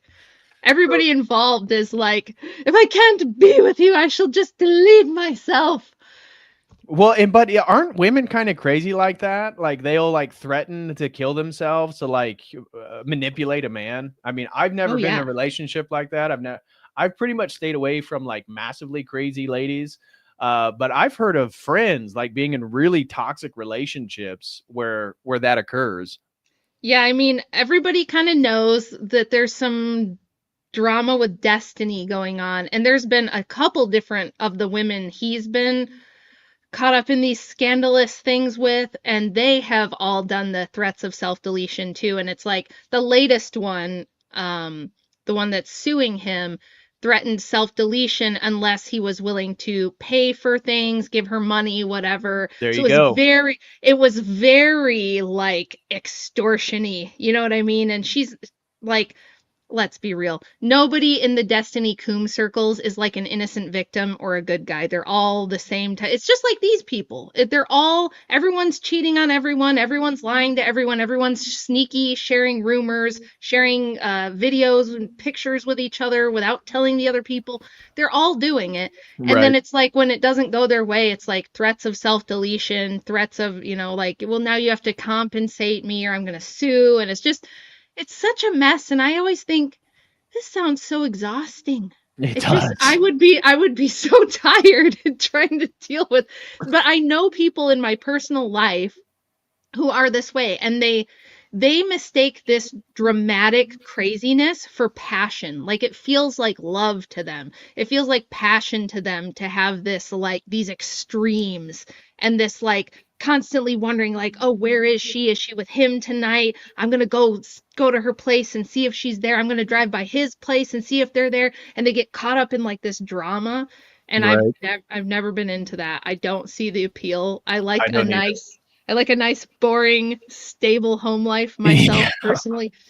So exactly. So after Bonaparte finds out, Napoleon threatens to kill himself. So she denied it, of course, and realizing that she could lose her wealth and status, she tried to repair their relationship and started warming up to him. Eventually, his family and friends slapped enough sense into him that he accepted the truth about Josephine. Our boy was so despondent that he didn't even want to conquer Europe anymore. And so here is an excerpt from there. The veil is torn. It is sad when one and the same heart is torn by such conflicting feelings for one person. I need to be alone. I am tired of grandeur. All my feelings have dried up. I no longer care about my glory. At 29, I have exhausted everything. Yeah, well, when your life is that dramatic all the time, you're like, conquering armies on a battlefield, and then you got all this super drama going on in the background. I'm sure he was tired by 29. And Yeah, then it makes sense he's why he 29 was though, portrayed you looking like guys. this. I Can mean, you imagine being 29 and you're like conquering Europe, and then you've got this cougar lady who's running around cheating on you, draining your bank accounts, and you're and your writing her family's trying to these tell you, and your friends are trying to tell you, your military generals are trying to tell you, and you're like, nope. And so like the massive military success he had combined with his public humiliation is like unparalleled. So Yeah, it's pretty bad. It's pretty next bad. section, even worse, the letter was intercepted by Admiral Nelson and published in British newspapers. So the entire world found out that Josephine was cheating on him. Bro. Eventually, he divorced and remarried a 19-year-old Austrian princess, Marie Louise, in part because Josephine couldn't get pregnant and Napoleon needed an heir. Josephine had tried to convince him that it was his fault, typical, and that it was his fault that she couldn't conceive. But the truth was that she was too old, or like you said, could be STDs or previous abortions. This is speculation, but certainly she couldn't get pregnant one way or another. Right. Once Napoleon started sleeping with mistresses to try to get over Josephine and began getting them pregnant, he realized that he wasn't shooting blanks after all. Right. He reportedly loved Marie Louise intensely as well. His new bride reciprocated his affection, and at least until the moment he lost power, at which point she briskly moved on to new lovers. So there you go. But he never got over his love for Josephine, keeping a locket with her favorite flower on his person after she died of a cold while he was in exile, and uttering her name on his deathbed. Yeah, I think that he also, when he married the 19-year-old princess, he told Josephine, like, he was trying to still keep her as a side chick, and he told her, look, my family and the government and the church are the ones pressuring me because there has to be an heir, for the country. I don't really care about her, baby. You're my main squeeze, he said, she's just a womb to me. I'm just marrying a womb. It's not, she doesn't, I don't love her like I love you, baby.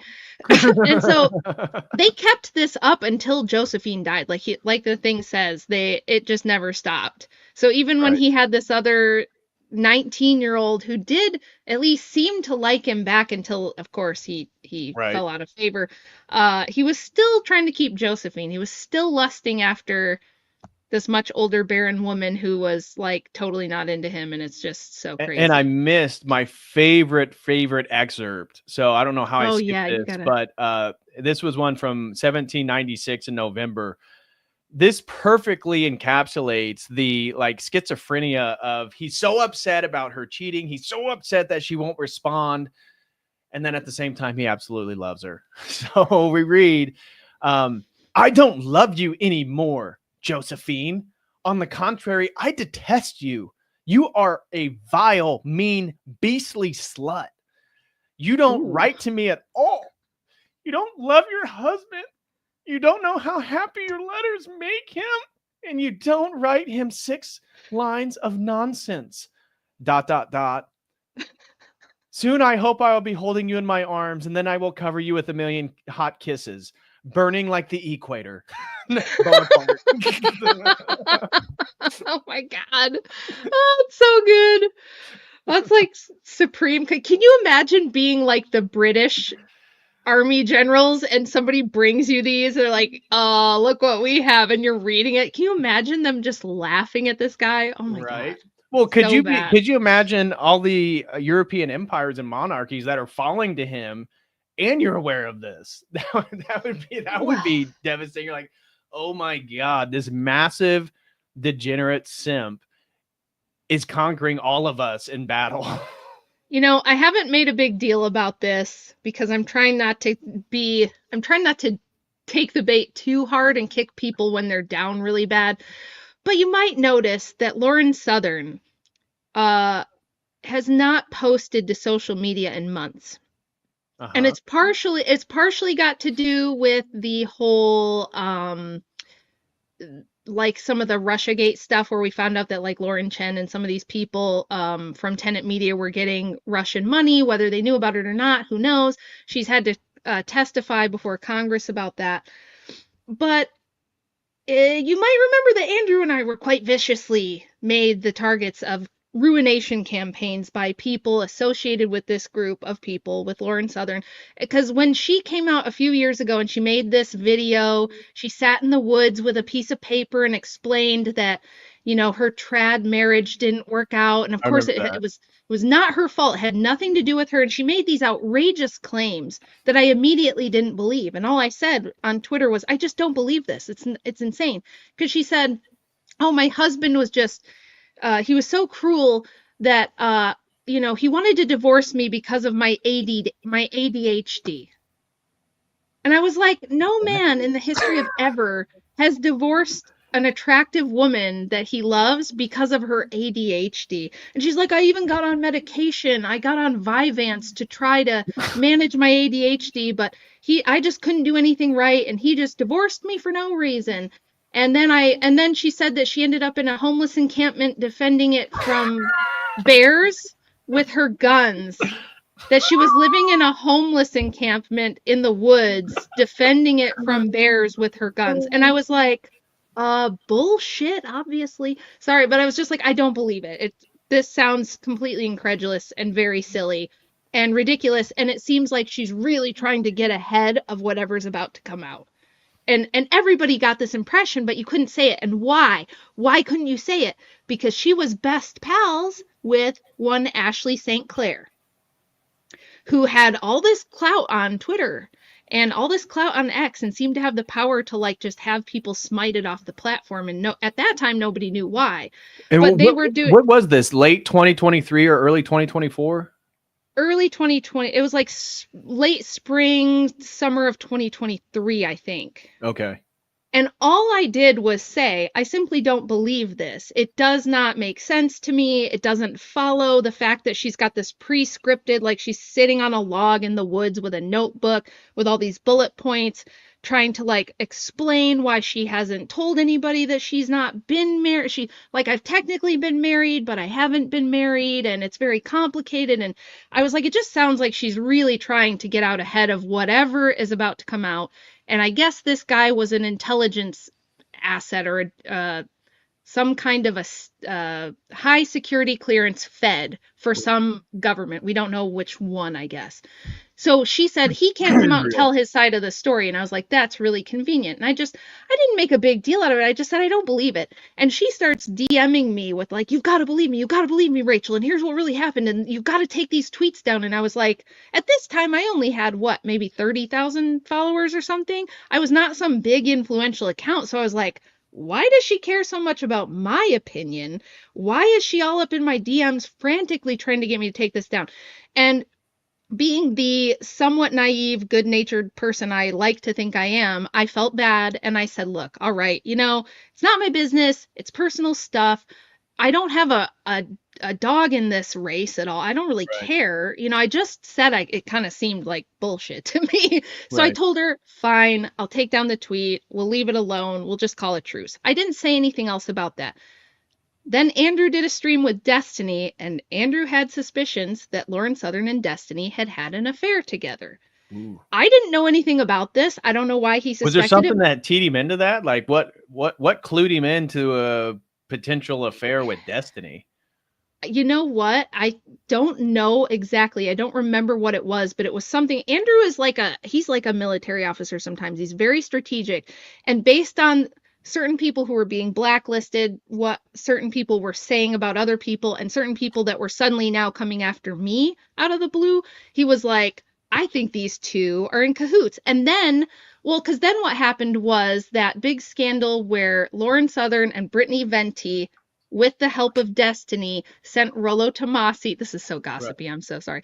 But they sent Rollo Tomasi these fake emails, I guess, that were supposedly from Lauren Southern's ex-husband saying that she had been pregnant with Destiny's love child.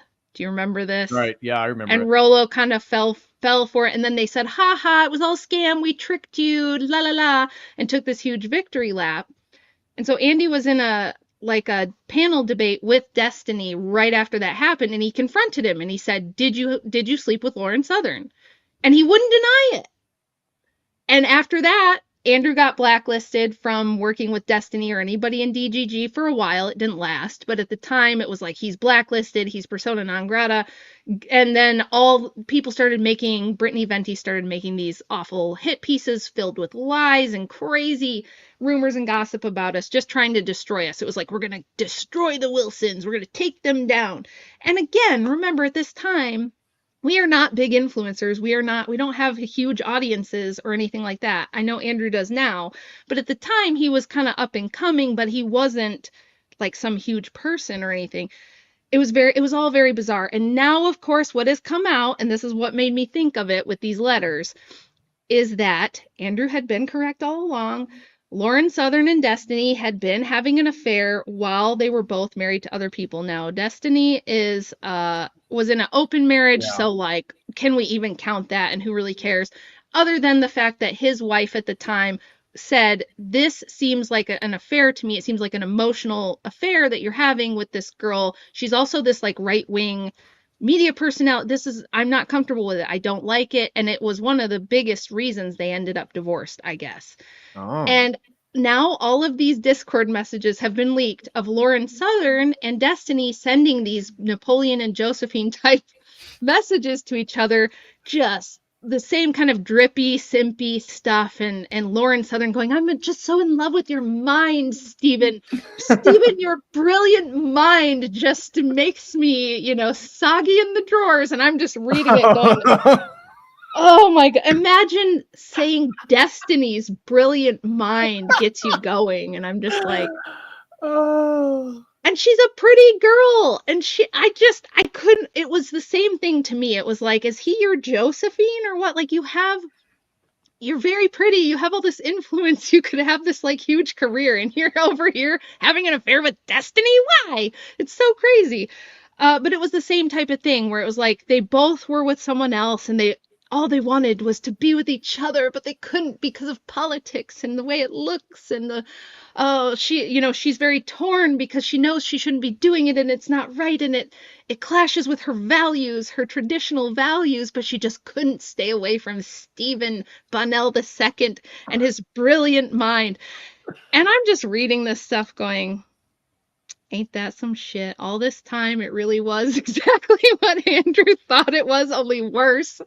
And that's why all these crazy attacks came. And so now we find out that Destiny, while he's having this impassioned, emotional, and assumed, I don't think there's been any inappropriate material of them leaked together or anything. So we assume there was a physical component, but I don't know that there's proof that there was. But at the same time, he's recording his dalliances with other people who don't know he's recording, and he's sending it to people and sharing it without their permission. And these people, like Pixie, the one that's suing Destiny, is also at the same time screaming and yelling at me and Andrew, because Andrew said, you're only here, Pixie, because you're sleeping with Destiny. That's the only reason that you're debating or that you have a channel or anything, is just because you took Andy calls it the Destiny option. If you're a woman... If you're a woman who wants a streaming, if you are a woman who wants a streaming career, just sleep with Destiny. He'll give you access to his platform and to his community, and you get your foot in the door. It's like the Destiny casting couch, right? And she vehemently denied and called me all kinds of names and said all sorts of horrible things about me. When I wasn't even the one that said it. It was Andrew who said, "Come on, you slept with Destiny. It's really obvious, isn't it?" No. I'm the only one who hasn't. And she publicly would constantly say, I'm the one who hasn't slept with him. Stephen and I are just friends. And I'm here because I'm brilliant and I'm a pre-law student or something. And it turns out the whole time, yes, she was sleeping with Destiny too. And now it's out there. And it's just This Right. is And the what's the kind of state with stuff that? simping gets you, man. And what's the state with that lawsuit? Like, she was suing Destiny because he sent images of her naked or them doing stuff to a 19-year-old girl he was messaging, but then apparently she has recorded stuff or something. Isn't there like a new novelty in this whole thing Yes. that it first appeared she's suing Destiny and he was guilty of Right. basically being a degenerate and sharing private videos and having his own sort of Epstein Diddy practice or something. But then Yeah. recently it's come out that she also did something. Can you clarify? I'm not Yeah, sure. and this sounds to me, and I wonder if it's not, because podcasting, in the world of podcasting, we have come to find out that it is very much like Hollywood. And when you get to these upper levels, there's a lot of deals made behind the scenes. There's a lot of people doing things you wouldn't expect they're doing with people that you wouldn't expect they're doing these things with. And almost nobody has. This is why I figured out this is why everyone thinks everybody's a grifter, because most of the people who are really popular did not get that way organically.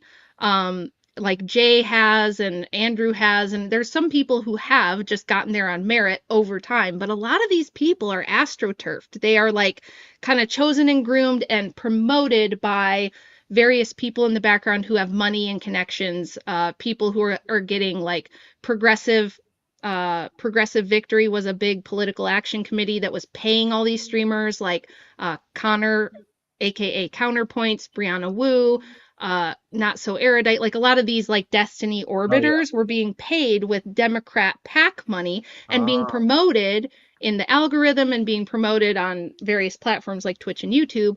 So none of them were they really weren't organically popular. And then you find out they're all sleeping with each other and everyone's recording it, right? Does this sound a little bit Epsteinish to anyone else? And so what has happened is it's come out that Pixie, now she's got her explanations of this, but apparently she was also recording herself with other people and sending it to Destiny at his request. And we are not sure that the men that she recorded herself with, she says they knew they were being recorded, but she didn't say whether they knew they were being shared with him. And then his Discord got hacked, and that's how all this got leaked. Allegedly. Allegedly, his Discord got hacked, and that's how this all ended up out there leaked. But to me, it kind of sounds like, because the Progressive Victory folks lost badly in this election, and all of these streamers are now scrambling because they're hemorrhaging viewers. After the election, like a lot of these left-wing streamers, like David Pakman did a video about how he's just hemorrhaging viewers. His viewership is just, his subscribers are dropping like a rock, and it's happening to all of them. Not So Erudite, who moved here from Canada to start a career with Destiny, she's completely shit out of luck now. She's trying to figure out what to do, how to save her career, because now she's been caught being the Ghislaine Maxwell figure in this and trying to negotiate stuff. And she's married, right? Yeah. Yeah, and they're supposed progressive Christians, by the way, as well. And so she's behind the scenes negotiating, like, well, Stephen knows that what he did was wrong, and maybe if he pays for your law school, you can stay quiet about it. And so she's like behind the scenes trying to negotiate these things. So Pixie decided to file a lawsuit. She wants $15 million. $15 million in damages because she's saying she was going to have a political career, which I'll eat my hat if she was ever going to really have, if she ever has a political career of any kind, I will eat my hat. But she's saying it damaged her prospects for a future career in politics and all this stuff. And so she thinks 15 million is appropriate. I would highly doubt that's going to happen, but yeah, there seems to be a lot of money, a lot of things going on, a lot involved. And this is all because Destiny has said on stream multiple times that this is his big weakness. That the whole reason he likes being famous and having money and having status is because it allows him to be a complete and total coomer. He's very open about it. He says he's bisexual. He propositions men on Grindr. He films doing stuff with them.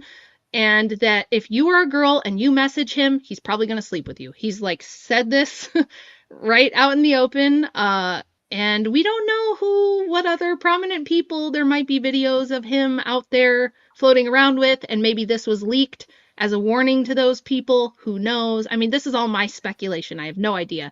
I'm just saying, like, looking at the patterns, it's very suspicious to me. So yeah, Lauren Southern has dropped off the face of the earth. Now, her best buddy, Ashley Sinclair, who was also kind of wrapped up in some of this kind of stuff, dropped this bomb on Valentine's Day, exposing Elon as her baby daddy, and basically saying she's going to sue him as well, right?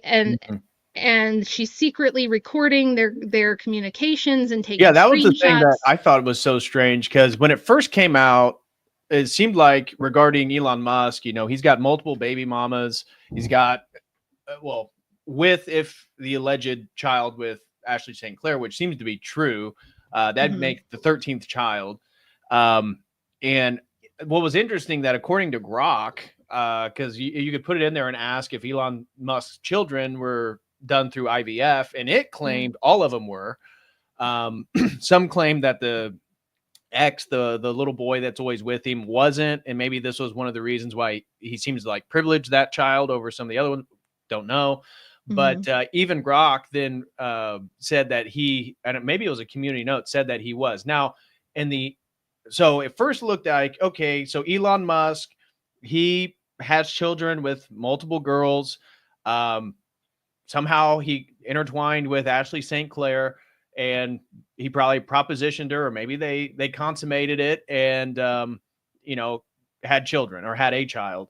But then stuff started to come out that the CEO of Babylon B, what's his name? Dylan. What's his first name? Seth Dillon. Seth Dillon, that is. Yeah. Apparently Elon Musk requested something, and that he personally chose Ashley to go do an interview or something. And this was the first domino of this thing. And that Ashley had an agent that was somehow involved in all this. And he had got almost $600,000 from an Israeli firm or something. Yeah. And then it came out. So the whole thing was strange, because on Valentine's Day, all of a sudden Ashley St. Clair says to save the privacy of her child and her, she then announced that this happened. And then the next day, literally the next day, New York Post has an expose where she does an interview with photo shoots in her lavish apartment, talking about this dynamic between her and Elon. Then a week goes by. Elon doesn't comment. I showed this yesterday on the news stream, except for a post in which a man was showing Ashley St. Clair's previous history with the sex laptop, some of her sexual comments, and then post that's claimed that she wanted to have one of Musk's billionaire babies or something like that. Yep. And so then he responded, whoa. And then she had this series of posts saying, oh, Elon, your team won't get back to me. We're trying, for the safety of your child, we're trying to get a hold of you. And he never responded, which is kind of strange. And then a week later, she then files a lawsuit for full custody of him. And apparently Elon didn't want to be on the birth certificate, and so he's not. But she documented the messages on Signal, which were supposed to self-delete, with another phone, of him recognizing that it was his child, which is what she's using in this lawsuit, I assume to extract money from him for child support. So the whole thing is weird, because at first it looked like it was Elon Musk's decision, and maybe he thought it was, but then it began to almost look like this was a setup, or this was intentional by Ashley St. Clair. And so the whole thing is really confusing, and Elon has yet to make any public statement addressing this. Yeah, and I mean, I've said about this that, first of all, I don't know why. I just wish we could get the conservative, the TradCon right, your typical Daily Wire types, Lila Rose. They're all oh, everyone's being so mean to Ashley. It's just cruel. It's cruel what happened to Anne. I'm excuse me. She baby trapped the world's richest man in what now looks like it could be a honeypot operation, because her legal team that is suing Musk is connected to Israeli intelligence and some other. There's a lot of weird connections here. And Isabella Moody had screenshots from a few years ago of Ashley saying, oh, holy crap, Elon's following me. I have to hurry up and try to be funny because I want to have one of his rocket babies or this or that. Yeah. And it's it seems and feels planned. And do you think it's a coincidence that on Valentine's Day when she dropped this bomb, and she had, like you said, she had just done an interview that was in the can, ready to go with photo shoots. And this is right on the eve that Doge is going into the IRS to audit. They're going into the Pentagon to audit. Right. Now, I'm not saying you guys. Elon made a comment about auditing the Federal Reserve, which Yes. I thought was interesting. It was right during that whole time with the IRS conversation. Yeah, so they're dismantling the deep state, and now this drops, and she has these, it looks like espionage when you're taking pictures of your burner phone with a different burner phone to record these messages, and you're filing a lawsuit alleging the date that you were inseminated and all these kinds of things. It looked like it had been going on, and as people in the chat are pointing out, Ashley St. Clair, along with Lauren Southern, were part of the group that was targeting people. And you guys know that there is like documentation of the federal government going after red pill people. Now, I don't care if you guys like Rollo Tomasi or Fresh and Fit or the whatever podcast, you can hate them, that's fine. But they were being targeted by the government as needing to be done away with and as being problematic. And now these people like Ashley St. Clair had been on a campaign. We should be deplatforming the whatever podcast. We should be getting rid of these red pill people. They are very bad. They are very detrimental. Well, she's also going on these shows and talking about how her traditional values, and that Gen X doesn't, or Gen Z doesn't date anymore, and they shouldn't just be having sex and having babies with people. They need to be getting married and having nuclear families, and talking about being a strong Jewish woman and all this stuff. And meanwhile, they're targeting anyone associated with this, even little creators like me or like Andrew, who aren't, we've been voices in opposition to a lot of the red pill stuff. Like Patrick and I have done streams where we talk about they get some of the problems correct, but their solutions sometimes are wrong. Andrew has debated these guys. He's debated against Rollo on different issues and things like this.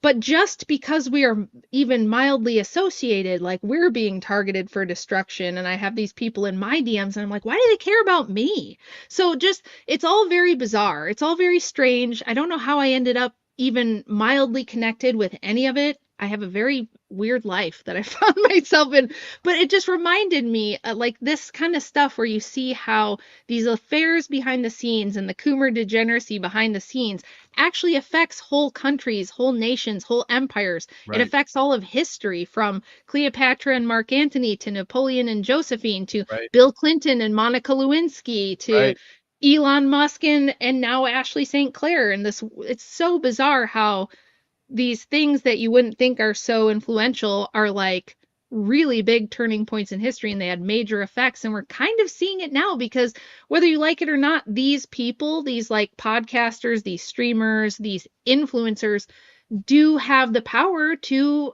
sway some elections and to influence, how things are run in this country. Elon Musk is now involved in the United States government in a very pivotal way, as well as working with people like Javier Milei in Argentina, talking about taking out central banks. Now, I've said from the beginning of the year, I don't necessarily think that means they're good guys.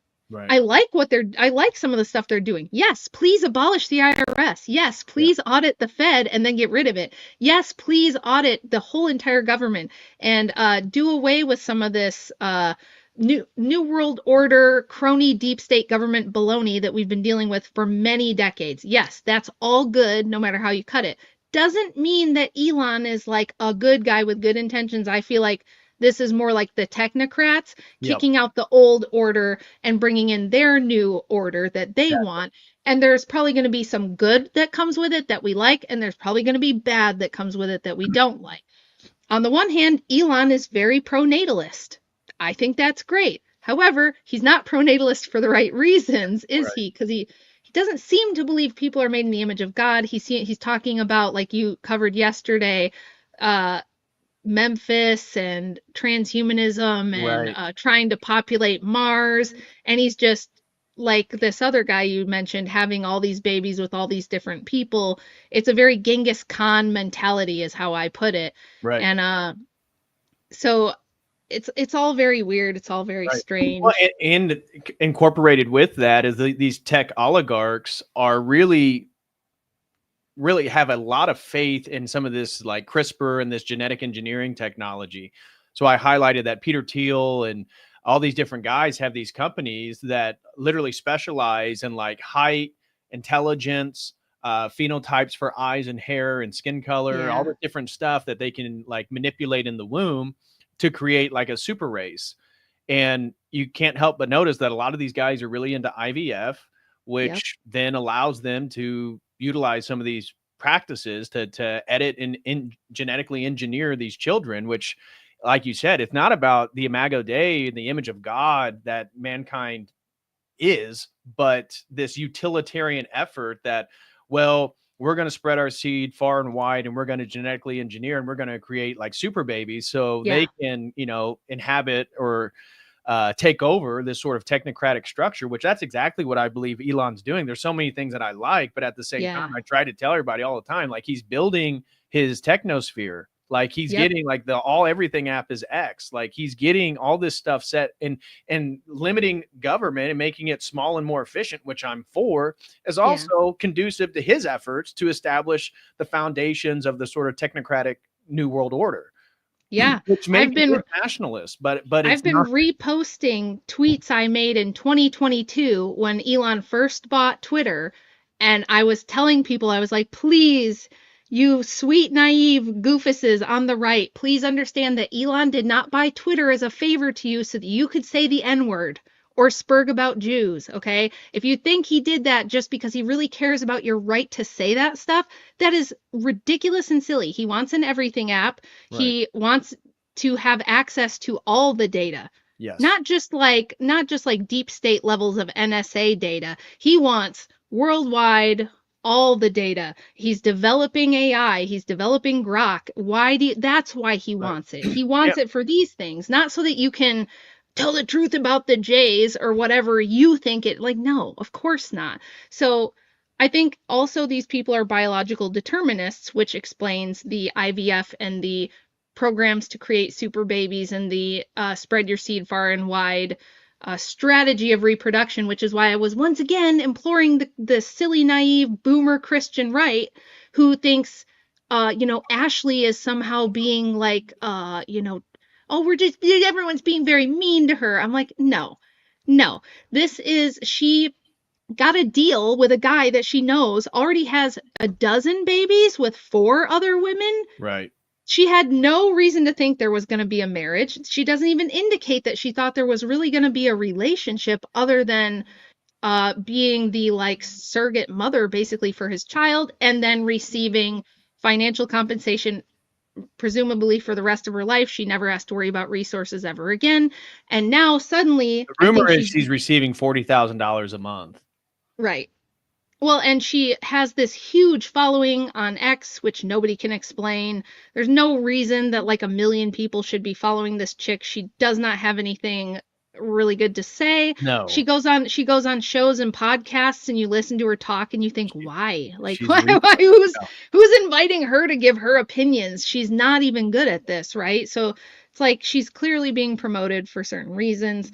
And to me, it's just like these are biological determinists. They want a lot of babies, but not for the same reasons that Patrick would want a lot of babies or that I would want a lot of babies, right? They're doing this because they know the future belongs to those who are going to show up for it, and who knows what they have planned regarding all that. So you just have to be careful. You can't be naive and silly as a conservative and think that things are always exactly as they appear and that it's just really mean to this lady and she was very upset because Elon's being a neglectful dad. Oh, that's the other thing.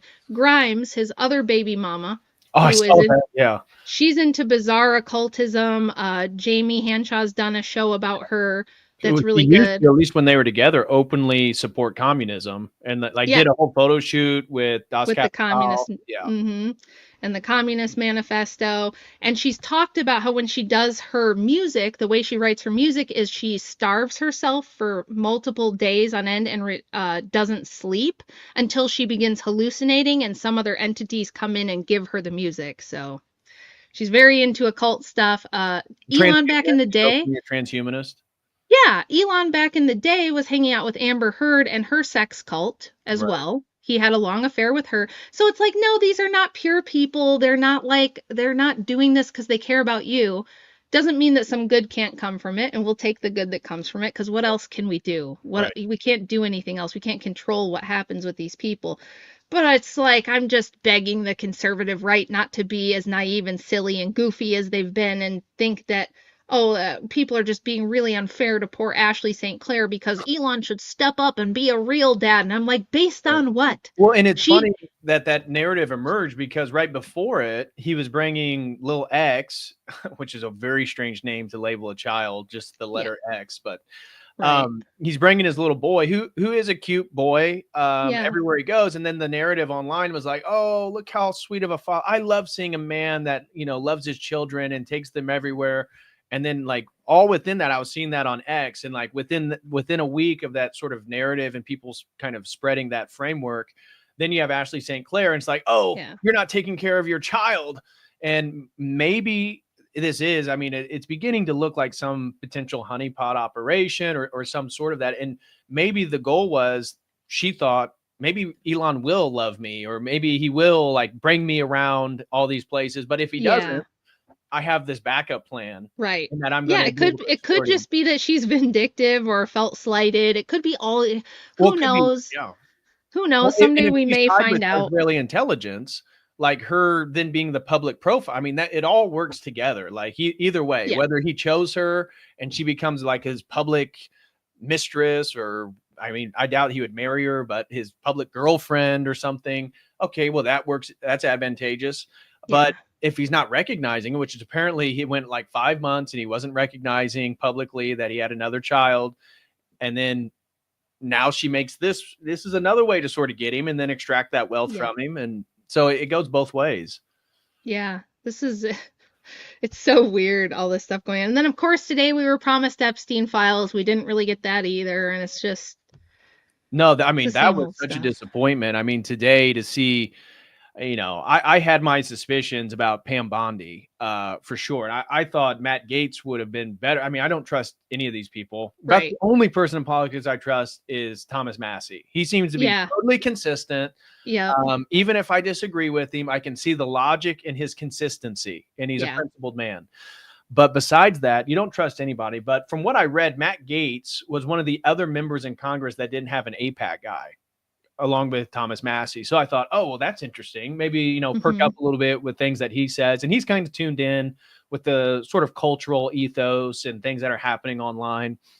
But once he got nominated, of course, he had to then fold and drop out of it because of the scrutiny. And I thought, interesting. And then Pam Bondi gets put in.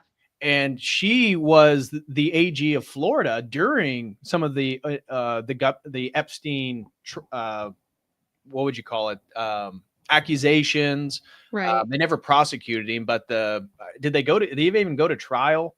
It was like there was a whole cover up within Florida. Well, she was the AG during all that. Yeah. And so I was like, and she's very, very much a Zionist, which everybody in the Trump administration is. Yeah. But then we heard, okay, we're going to release the Epstein, the JFK, and the MLK files. Okay, great. Kash Patel said he was going to do that the first day in the FBI. All these people get confirmed. And then Pam Bondi, we don't, keep saying, oh, the Epstein stuff is on my desk. Okay, 4 or 5 days goes by. We don't hear anything. Oh, yesterday, it's on my desk and we're going to release it tomorrow, because everybody was being critical of her online. And I just knew, I said this to people last night. I suspect that what's going to happen is they're going to redact everything that ties Israel or Mossad to it, and maybe as a scapegoat, allow some of these celebrities to be named that we've been speculating about. Right. We don't even get that. No. I mean, what we got was a bunch of Zionist content creators and like influencers online going to the White House and getting a binder of the files. And one of them in the binder was totally redacted, and it's publicly available right now. So you can find the exact same piece of paper online and see the names. These are some of the victims. And yet what the White House is putting out in the most transparent administration ever is all this stuff redacted. And it's like, well, if you're going to redact an entire page of the victim, we'll just like leave that out. Like, let's just make all this stuff, or it should have been a PDF file online that everybody could see.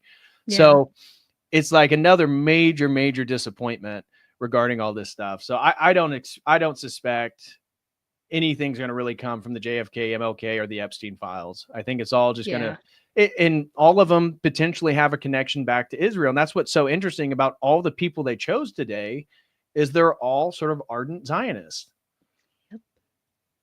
Yeah, hate to say it. Well, I've been saying forever, my 3 big criticisms of Trump have been he's way too pro-feminist. He's constantly hiring women. He has this major thing for hiring women and putting boss babes in power. Yep. And then he's professional women. He's too pro-gay and he's too pro-Israel. Those are my like 3 big major. And I know that, look, I don't like the whole system, okay? So we're never going to get some guy in there who's just going to be there for the most altruistic reasons, because the system is kind of set up antithetically to that. One of the benefits of a monarchy, even though you can have corruption, certainly you can get very bad, evil emperors and kings. One of the benefits, though, is that they have a personal vested interest in the future of their nation. They're handing it over to their progeny. They tend to care about their legacy, whereas the system that we have now is just this giant revolving door of people who just want what they can get out of it. And they want it, like almost everybody in our government now is there for the purpose of lining their own pockets, helping out their friends, trading favors. It just is, it's like maximum corruption when it's sold to us as like minimal corruption, or like we the people have a say in everything that happens, and it's really just not how it is. But anyway, the simping stuff ties into all of this. This is how you take down nations. This is how, when Elon Musk goes in to like audit the IRS or audit the Fed, suddenly this woman drops from the sky and says, oh, I just had his baby, and so everybody's paying attention to that. And Epstein, so maybe simping not into giving away all your power to a particular person in the sense of like infatuation and almost like religious worship, like we see with Napoleon and Josephine, but we see the sexual lust. I mean, take down important people with the Epstein files. JFK was one of the first presidents to have a public affair with his wife, Marilyn Monroe, and apparently other women as well.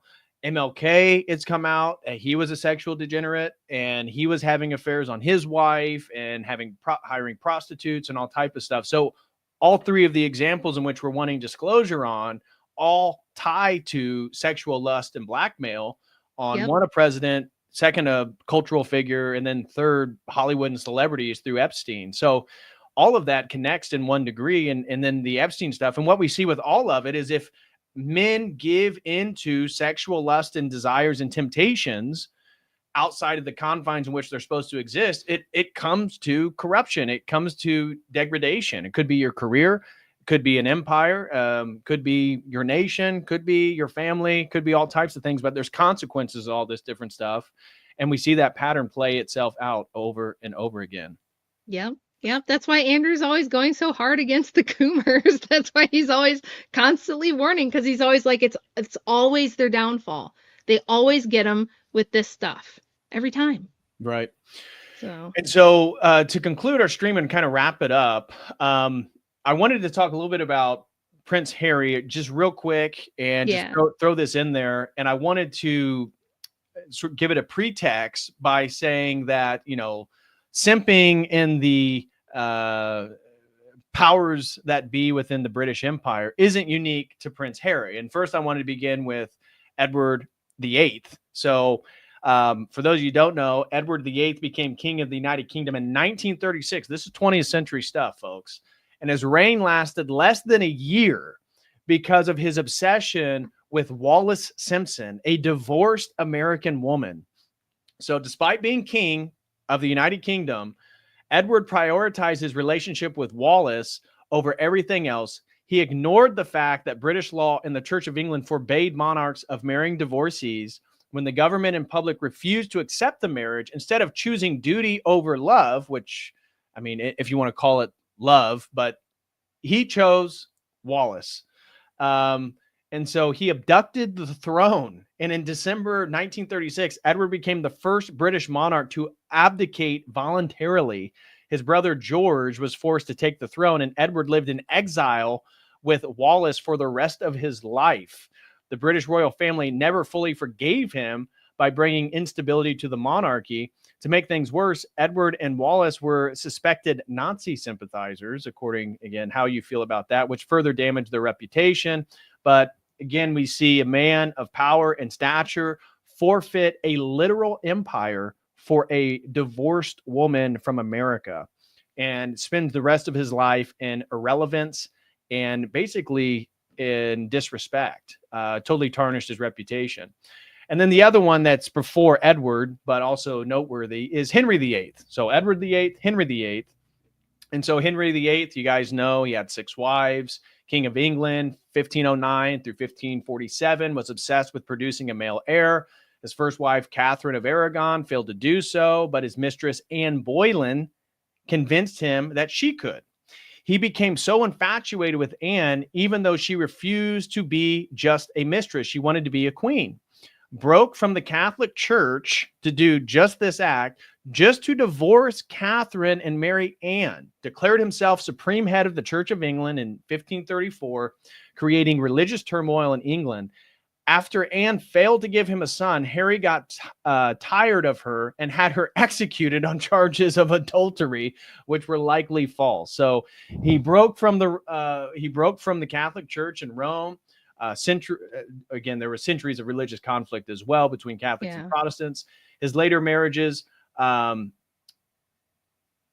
just as disastrous. 6 total wives, 2 beheaded women, and his paranoia and instability grew, leading to him becoming obese and ruthless in his later years. And so he changed the course of English history just to chase a woman, and then had her killed anyway. And that all brings us to the simp of renown right here, Prince Harry. And so I thought this was a little interesting post. Somebody asked, who would you currently consider be the biggest simp in the world? Oh, the woes of Prince Harry, the simp supreme. This man, born into British royalty, had it all. A silver spoon, really a literal silver spoon in his mouth, and the world at his feet. But what does he do? He goes and marries a divorcee, just like Edward VIII, a B-list Hollywood actress, throwing his royal lineage to the wayside. The Prince of Simps doesn't stop there. Oh no, he then proceeds to publicly trash talk his family, even going so far as accusing them of racism towards his poor, misunderstood, divorced wife. But let's get real here. It was never about her race. The royals have always had a thing for proper marriages, and a divorcee just didn't fit the bill. And so I bring this up because as we've heard that their marriage is on the rocks. And it concludes by saying, but hey, love is blind, right? So Prince Simp follows his heart, or maybe some other body part, and ditches his homeland for the good old US of A, where he can be free to indulge in endless TV interviews, hawking a book that does nothing but bash his family. Now, while all this drama is going down, his poor grandma, Queen Elizabeth, which is now deceased, is on her last legs. But does he rush to her side? Nope, not until the funeral, probably because his attention-seeking divorced wife said it was all okay. So, yep. And that was pretty interesting. That picture is interesting. Like the editorial choices they made in the photo, dressing her in like a little boy. He's behind her because she's the real prize, right? She should be the star. She's the main character, not him. And she's dressed in white, a symbol of goodness and purity. He's dressed in black, like he's the bad guy? I don't know. It just, like, the whole cover, he just looks like somebody said, I thought this was so spot on and so funny, that he looks like her hairdresser showing her, like, the new hairdo he just gave her, like, in the mirror. He does. So funny. And yeah, they've tried to promote her. She got a role in one of those Netflix shows that was kind of popular. She wasn't terrible in it or anything, but she's nothing special. And it's just, I don't understand it. Another great quick example of a really bad simp who is a little different. He's not a powerful man, but he had a powerful wife, which would be Margaret Sanger's husband. She was the founder of Planned Parenthood, as most of you will know. And when she started, she kind of got chosen from like the Rockefellers and their Bureau of Social Hygiene to be their poster lady to help promote this stuff. And the reason they chose her is because when she was really young, she married this Jewish guy. She came from a Roman Catholic family, married this Jewish guy named Bill, Bill Sanger. And immediately she got into like this artist and intellectual bohemian group, which back in the early 1900s, that meant they were coomers, like just giving you the shorthand. Groups of artists and intellectuals are always degenerates all throughout history. So she joins this group. They're all socialists. She joins the New York Socialist, party and starts doing socialist activism. Her husband didn't care about it much, but it seemed to make her happy. And she said it was really important to her. And she got super into feminism. And he was just like, okay. So he went along with it because she wanted to do this. This was her passion. And she starts getting herself into legal trouble for putting like things that went against the Comstock laws in the mail and publishing pamphlets and things that you weren't supposed to. They would say it was sexual education and birth control stuff like diaphragms that they would send through the mail. That was against the federal law at the time. They put a warrant out for her arrest. She had already started cheating on the guy.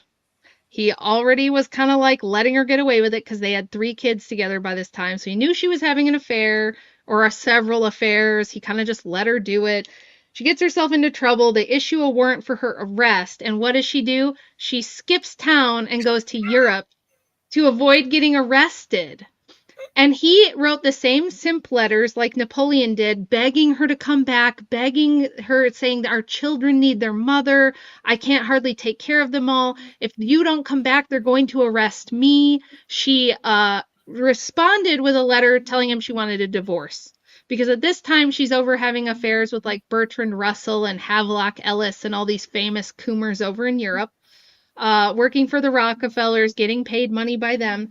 So the guy goes to jail on Margaret Sanger's behalf. He takes the rap for her and says, I was helping her, pass out these pamphlets and send this stuff in the mail. He goes to jail.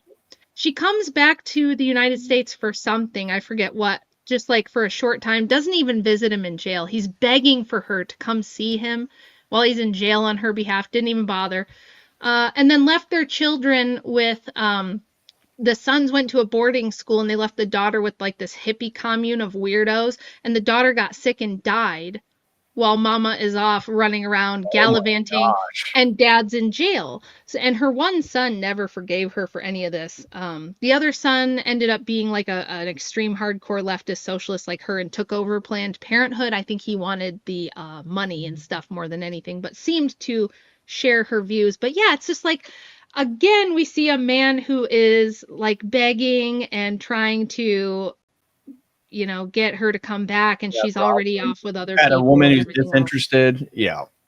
Oh, Candy Piker in the chat accusing Andrew of scamming people out of money. That's not true, just so you know. Don't know why people like to lie, but that's never happened. So just thought I'd let y'all know that that's a lie, and Candy is probably a DGG person or something. I'm not surprised. Yeah. Just don't worry about it. So I put up a poll to see what people thought. At first, I included Edward VIII, but I thought Mark Antony's story is a little bit more powerful than Edward. So who's the biggest simp? We got Napoleon, Prince Harry, Samson, and Mark Antony. And it seems like Napoleon is in the lead, followed by Prince Harry, then Mark Antony, and then Samson. So it seems like the audience here definitely views and agrees, at least over the more than the majority, that Napoleon is the biggest simp in history, which is ironic because he's also one of the greatest conquerors in history. So, yeah, I think he takes the cake. I voted for him too. So, pretty bad. Finish some of these super chats and anything you want to say concluding. I think we had a few questions. So first one, this was funny when you were talking about Josephine's infertility. Kobo said, everyone clap. Josephine. Ew, gross. Can we get some claps in the chat? Great comment, Kobo. And Glitchy Rhythm says, off topic, but is Solomon considered a saint by the church? If anyone knows, I believe I've heard that, but not sure if he is. Yes, he is. along with King David. So thank you very much, Glitchy Rhythm. And H. Brasi throws in 10, says, hate to go off topic, but shout out to Rachel for being the most correct woman in the country for at least one thing. Trump is a simp and woefully lacking in masculinity. Cabinet full of, yes, women. So agreed. Totally agree with that, H. Brasi. Thank you very much, brother. And Melly throws in 5, says, Josephine is like, cool story, bro, but where's the gold? Yeah, pretty much. Basically. Pretty much. It's like every OnlyFans girl that gets DMs of some guy telling them about their passionate love for them. The chat was cracking me up with the Josephine jokes. You guys really did a good job with that. You guys were really, like, somebody in the chat was like, she saw the letters and said, I ain't reading all that. So true. Right. The comment section will be great from this episode. Keenan had a funny one too. He says, I just imagine Napoleon laying down on his stomach, kicking his little feet up while he's writing these.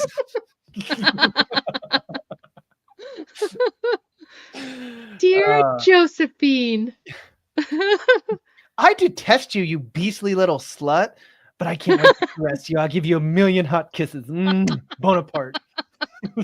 Oh my gosh, that's so funny. Oh, too funny. Laugh my ass off. Even conquerors don't have the power to overcome the ick. It's true. Cabo says, he was a warmonger who let his men shoot cannons into the pyramids. I will not feel guilty about laughing at his letter. I must not. Yeah, don't feel guilty. Don't feel guilty. And Austin DeTulio says, you're always bringing the heat, Rachel. God bless you, Andrew, and the family. Well, thank you so much, Austin. Thank you, Austin. Appreciate you being here. And over on Dono Chat, Blue Skittle threw his in 10 and says, I am become Simp, Coomer of worlds, bringer of lust. And shout out to Justin Henley, says, boo these Simps. Very accurate. So that looks like that kind of brings us up to speed on everything. So, Rachel, is there anything else you want to say about today's topic? I mean, we went all over the place, went from biblical reading to Napoleon Bonaparte to the Roman Empire, back to the British Empire in the present day of Prince Harry, Elon Musk, Destiny's Degenerate, sexapades. So anything you want to say before wrapping up? Or I mean, I'm probably one of the most outspoken people against the simp epidemic. I'm constantly telling people not to simp. I'm constantly warning against simping.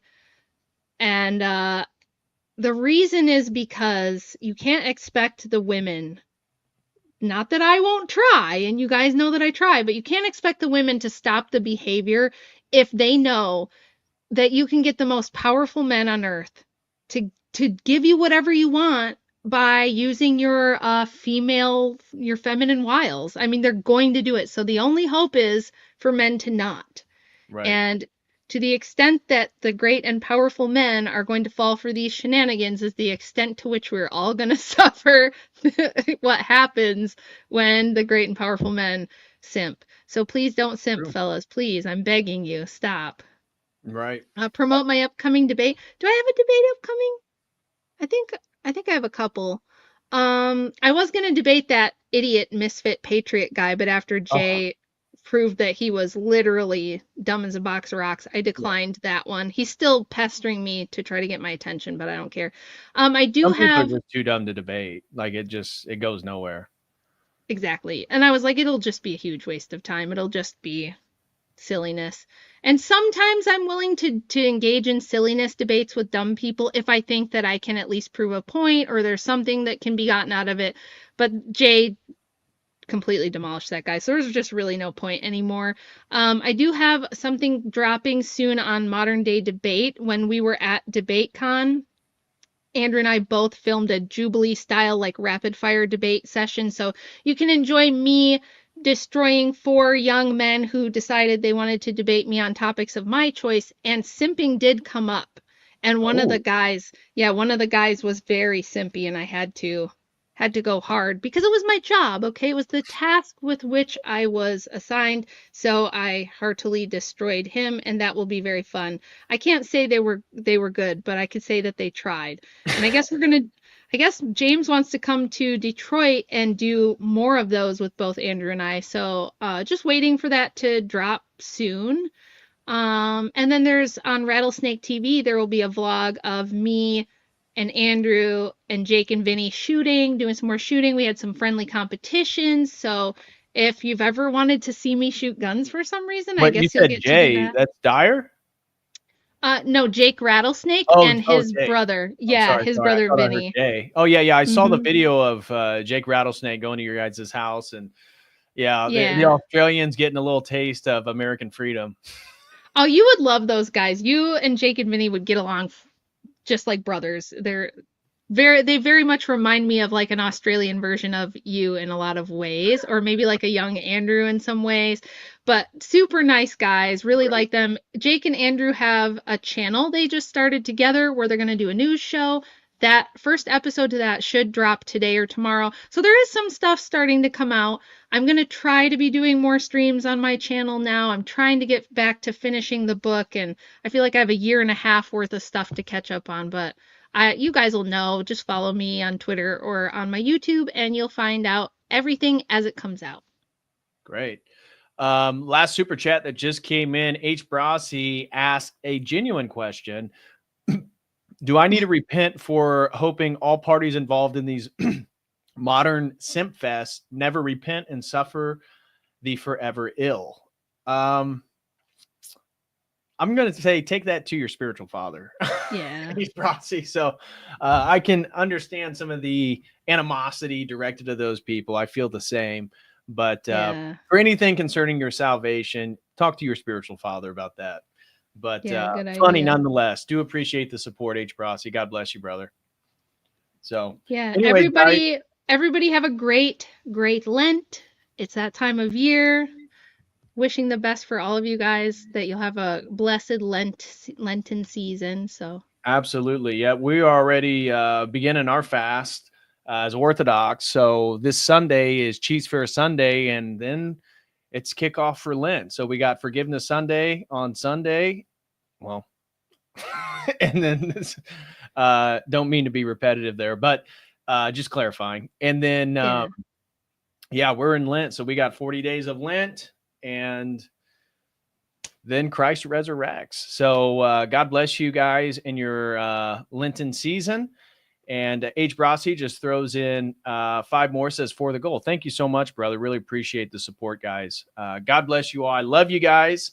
And I will be back in the next one. Not sure. Oh, he's sending in another one for the goal. I think he's going to try to get us here. Wants to shore it up, I think. Yeah, because you're so close. What? Also, they're saying Jay might be going live soon, so I don't know if you can dump the chat into Jay's chat.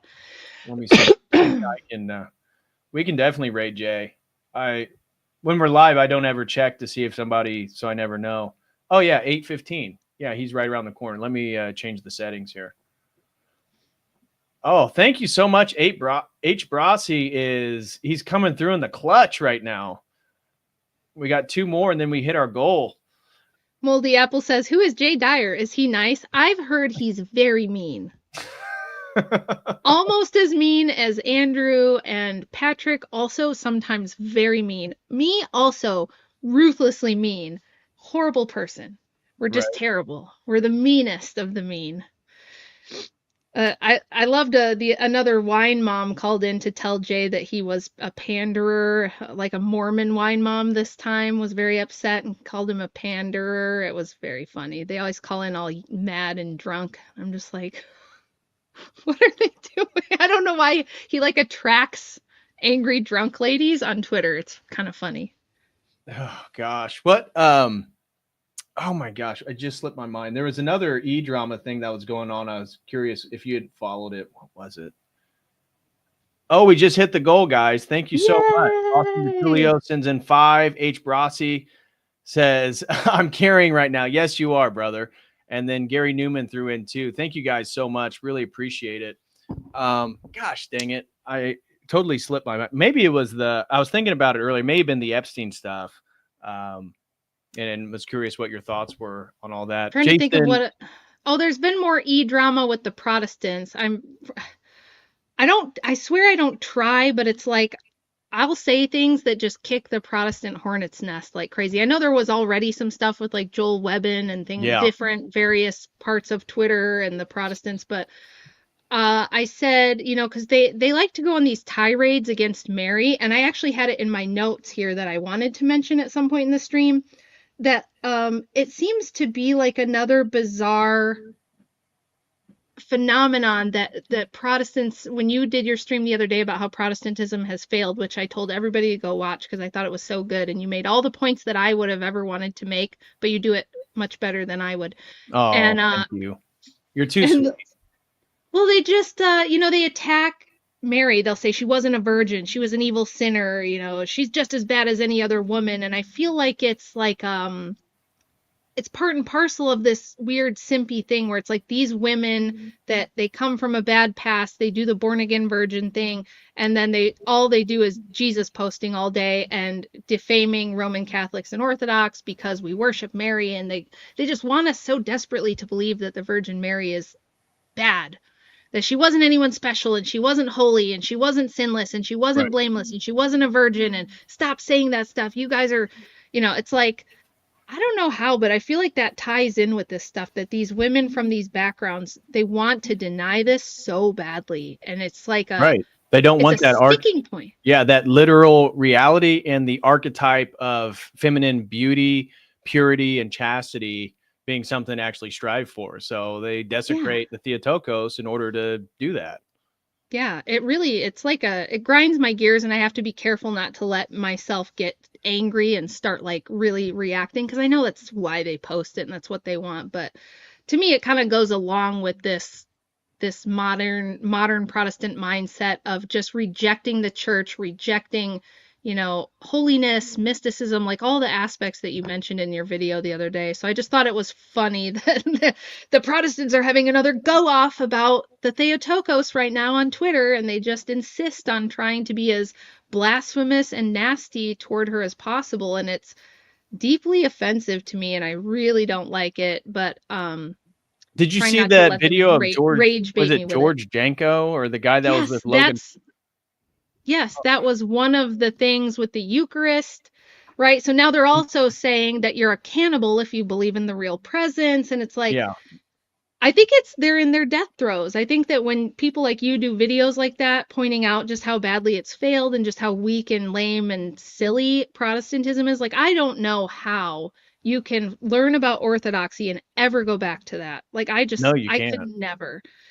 And I think they're very mad about it. And so they're like, it's bringing out their worst demons. And so I'm like, you're denying some of the most central historical tenets of the faith in order to prove that you have the Holy Spirit and that you know what real Christianity is.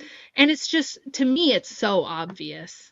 Right. No, it's so obvious. I think that when I saw the photo of George Janko, so I mentioned that yesterday and played that video during the news stream, but then I got offline and I saw like the photo that they did of all the people in the podcast. And it's like, it just felt so like cliche and like groomed. It just felt too sanitized. Like it's all these guys with their pretty blonde girlfriends and talking about Jesus. Meanwhile, they're wearing like thousands of dollars worth of clothes and name brands.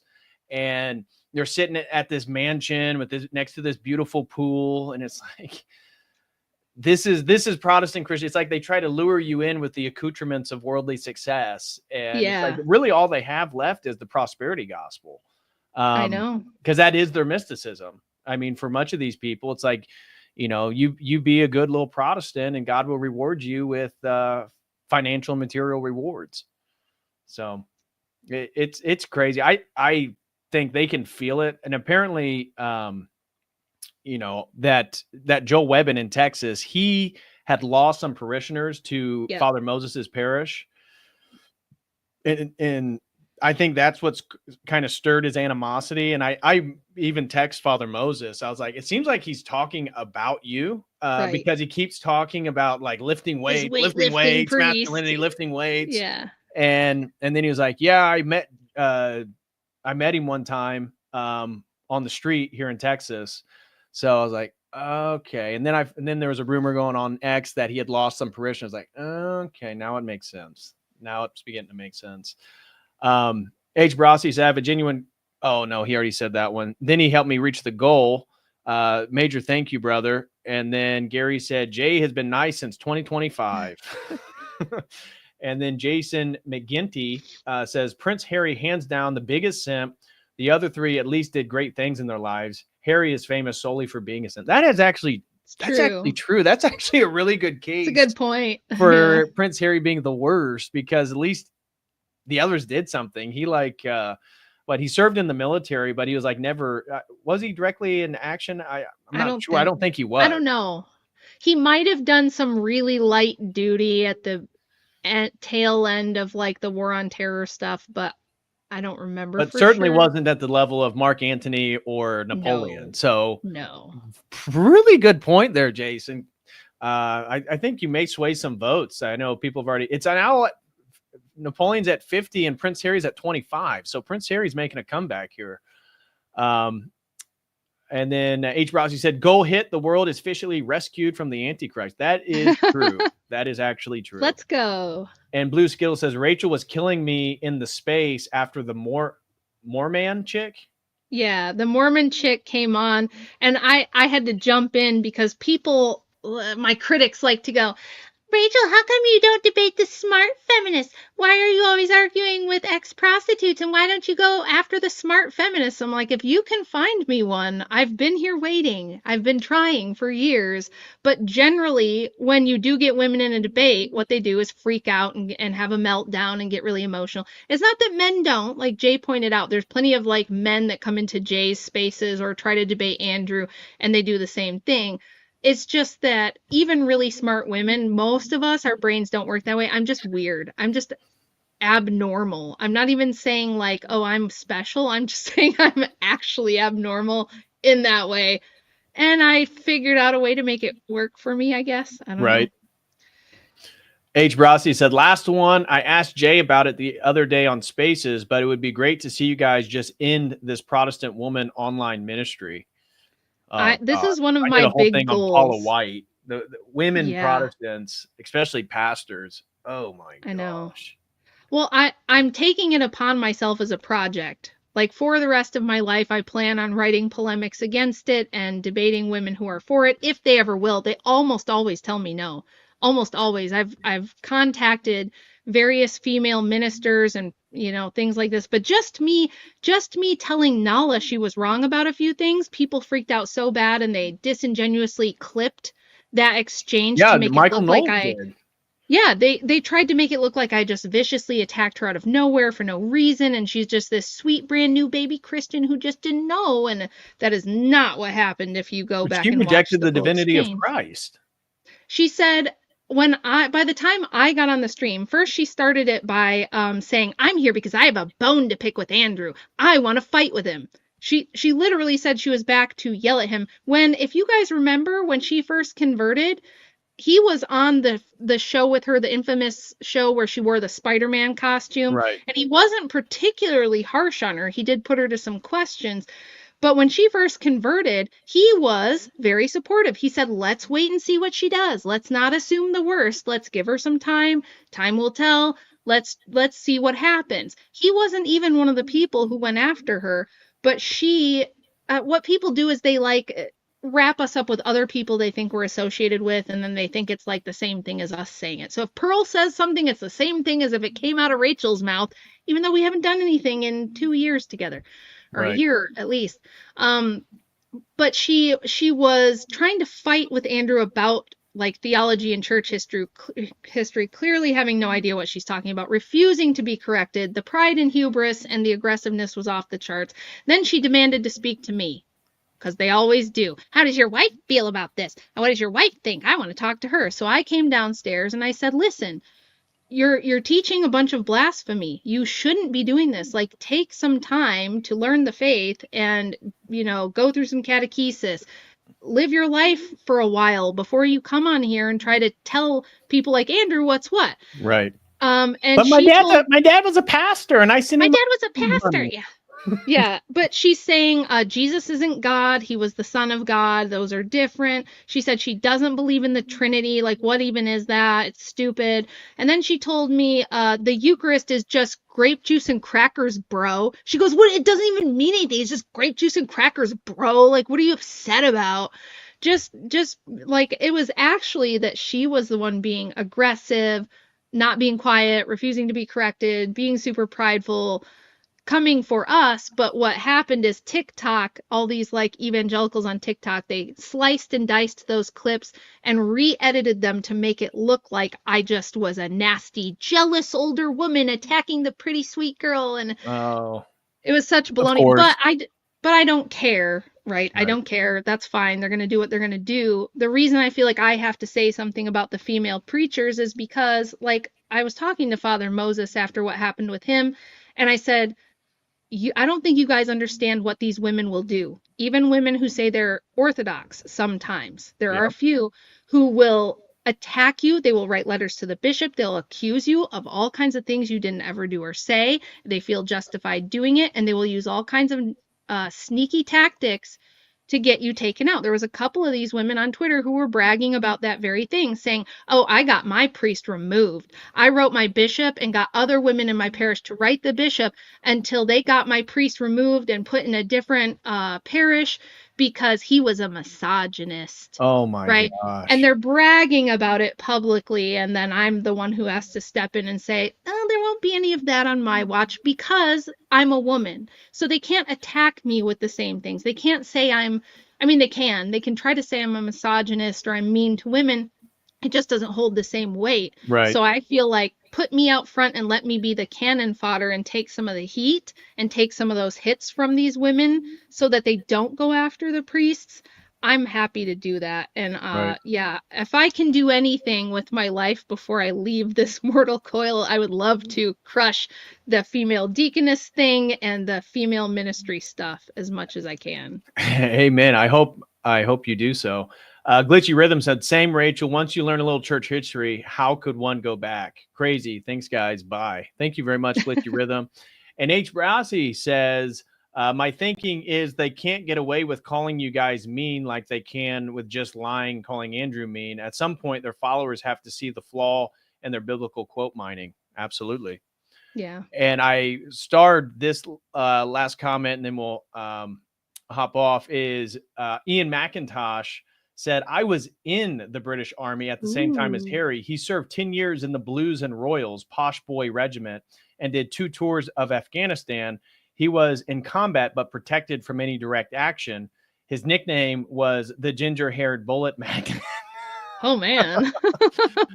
Oh, and a generous that's super crazy. chat just came in from Eastern Orthodox. He throws in a generous $50. Thank you so much. He says, I don't know if you know, but there was a podcast called The Christian Avengers. Mhm. Obviously, they are all Protestants and bashing Orthodoxy and Catholicism. Would get your opinion on that. What do you think? Well, isn't that the George Yes. Jenko thing that we are just Yes. talking about? Yeah. So Yeah, we just that was just a clip from that. I guess it was a bigger podcast, which I haven't watched the whole thing, but it was the clip of him saying the Eucharist is like dirt or He something. kept it. Yeah, he kept using, and I saw a larger context of it. And I guess he was using dirt as a reference to material objects. And so, but throughout the whole thing, he kept saying that the Eucharist is dirt. That's idolatrous. I and my pure Christian spirit could never, ever believe that Jesus Christ is dirt. And it's like, what? That's not what we're saying. Do you have any idea about the Eucharistic Supper, the Last Supper, Christ saying, this is my flesh, this is my blood? Like, no context. And the guy's a Syrian, I believe. George Janko is like because he was on the PBD podcast, who is also a Syrian.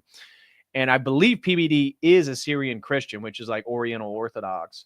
Mhm. But George Janko is Protestant. So I don't know. It was I mean, other than being a little bit disheartening for the fact of how many young people may watch that and take it seriously, it was kind of funny and humorous for them to demonstrate how ignorant they are about Christian theology, and they can like quote scriptures. That's what Protestants are good at. They're great Yeah. at memorizing scripture and quoting it. But when it comes to a totalizing theological system in which things actually fit together and have coherent pieces, it all collapses and falls apart. Yeah.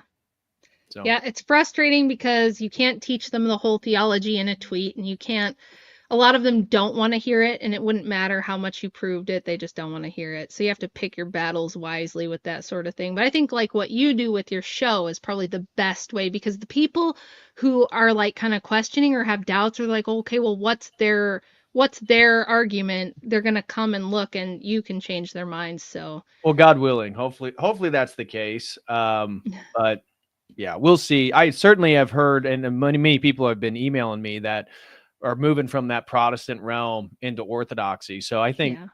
the whole orthosphere, or whatever you want to call it, all the people that are Orthodox that create content and publicly confess their faith, it's definitely making a dent in Christian America for sure. And it goes along with the prophecies of St. Paisios saying that after the Great War, America will be Orthodox. And at least at this general trajectory, it seems like we're moving in that direction.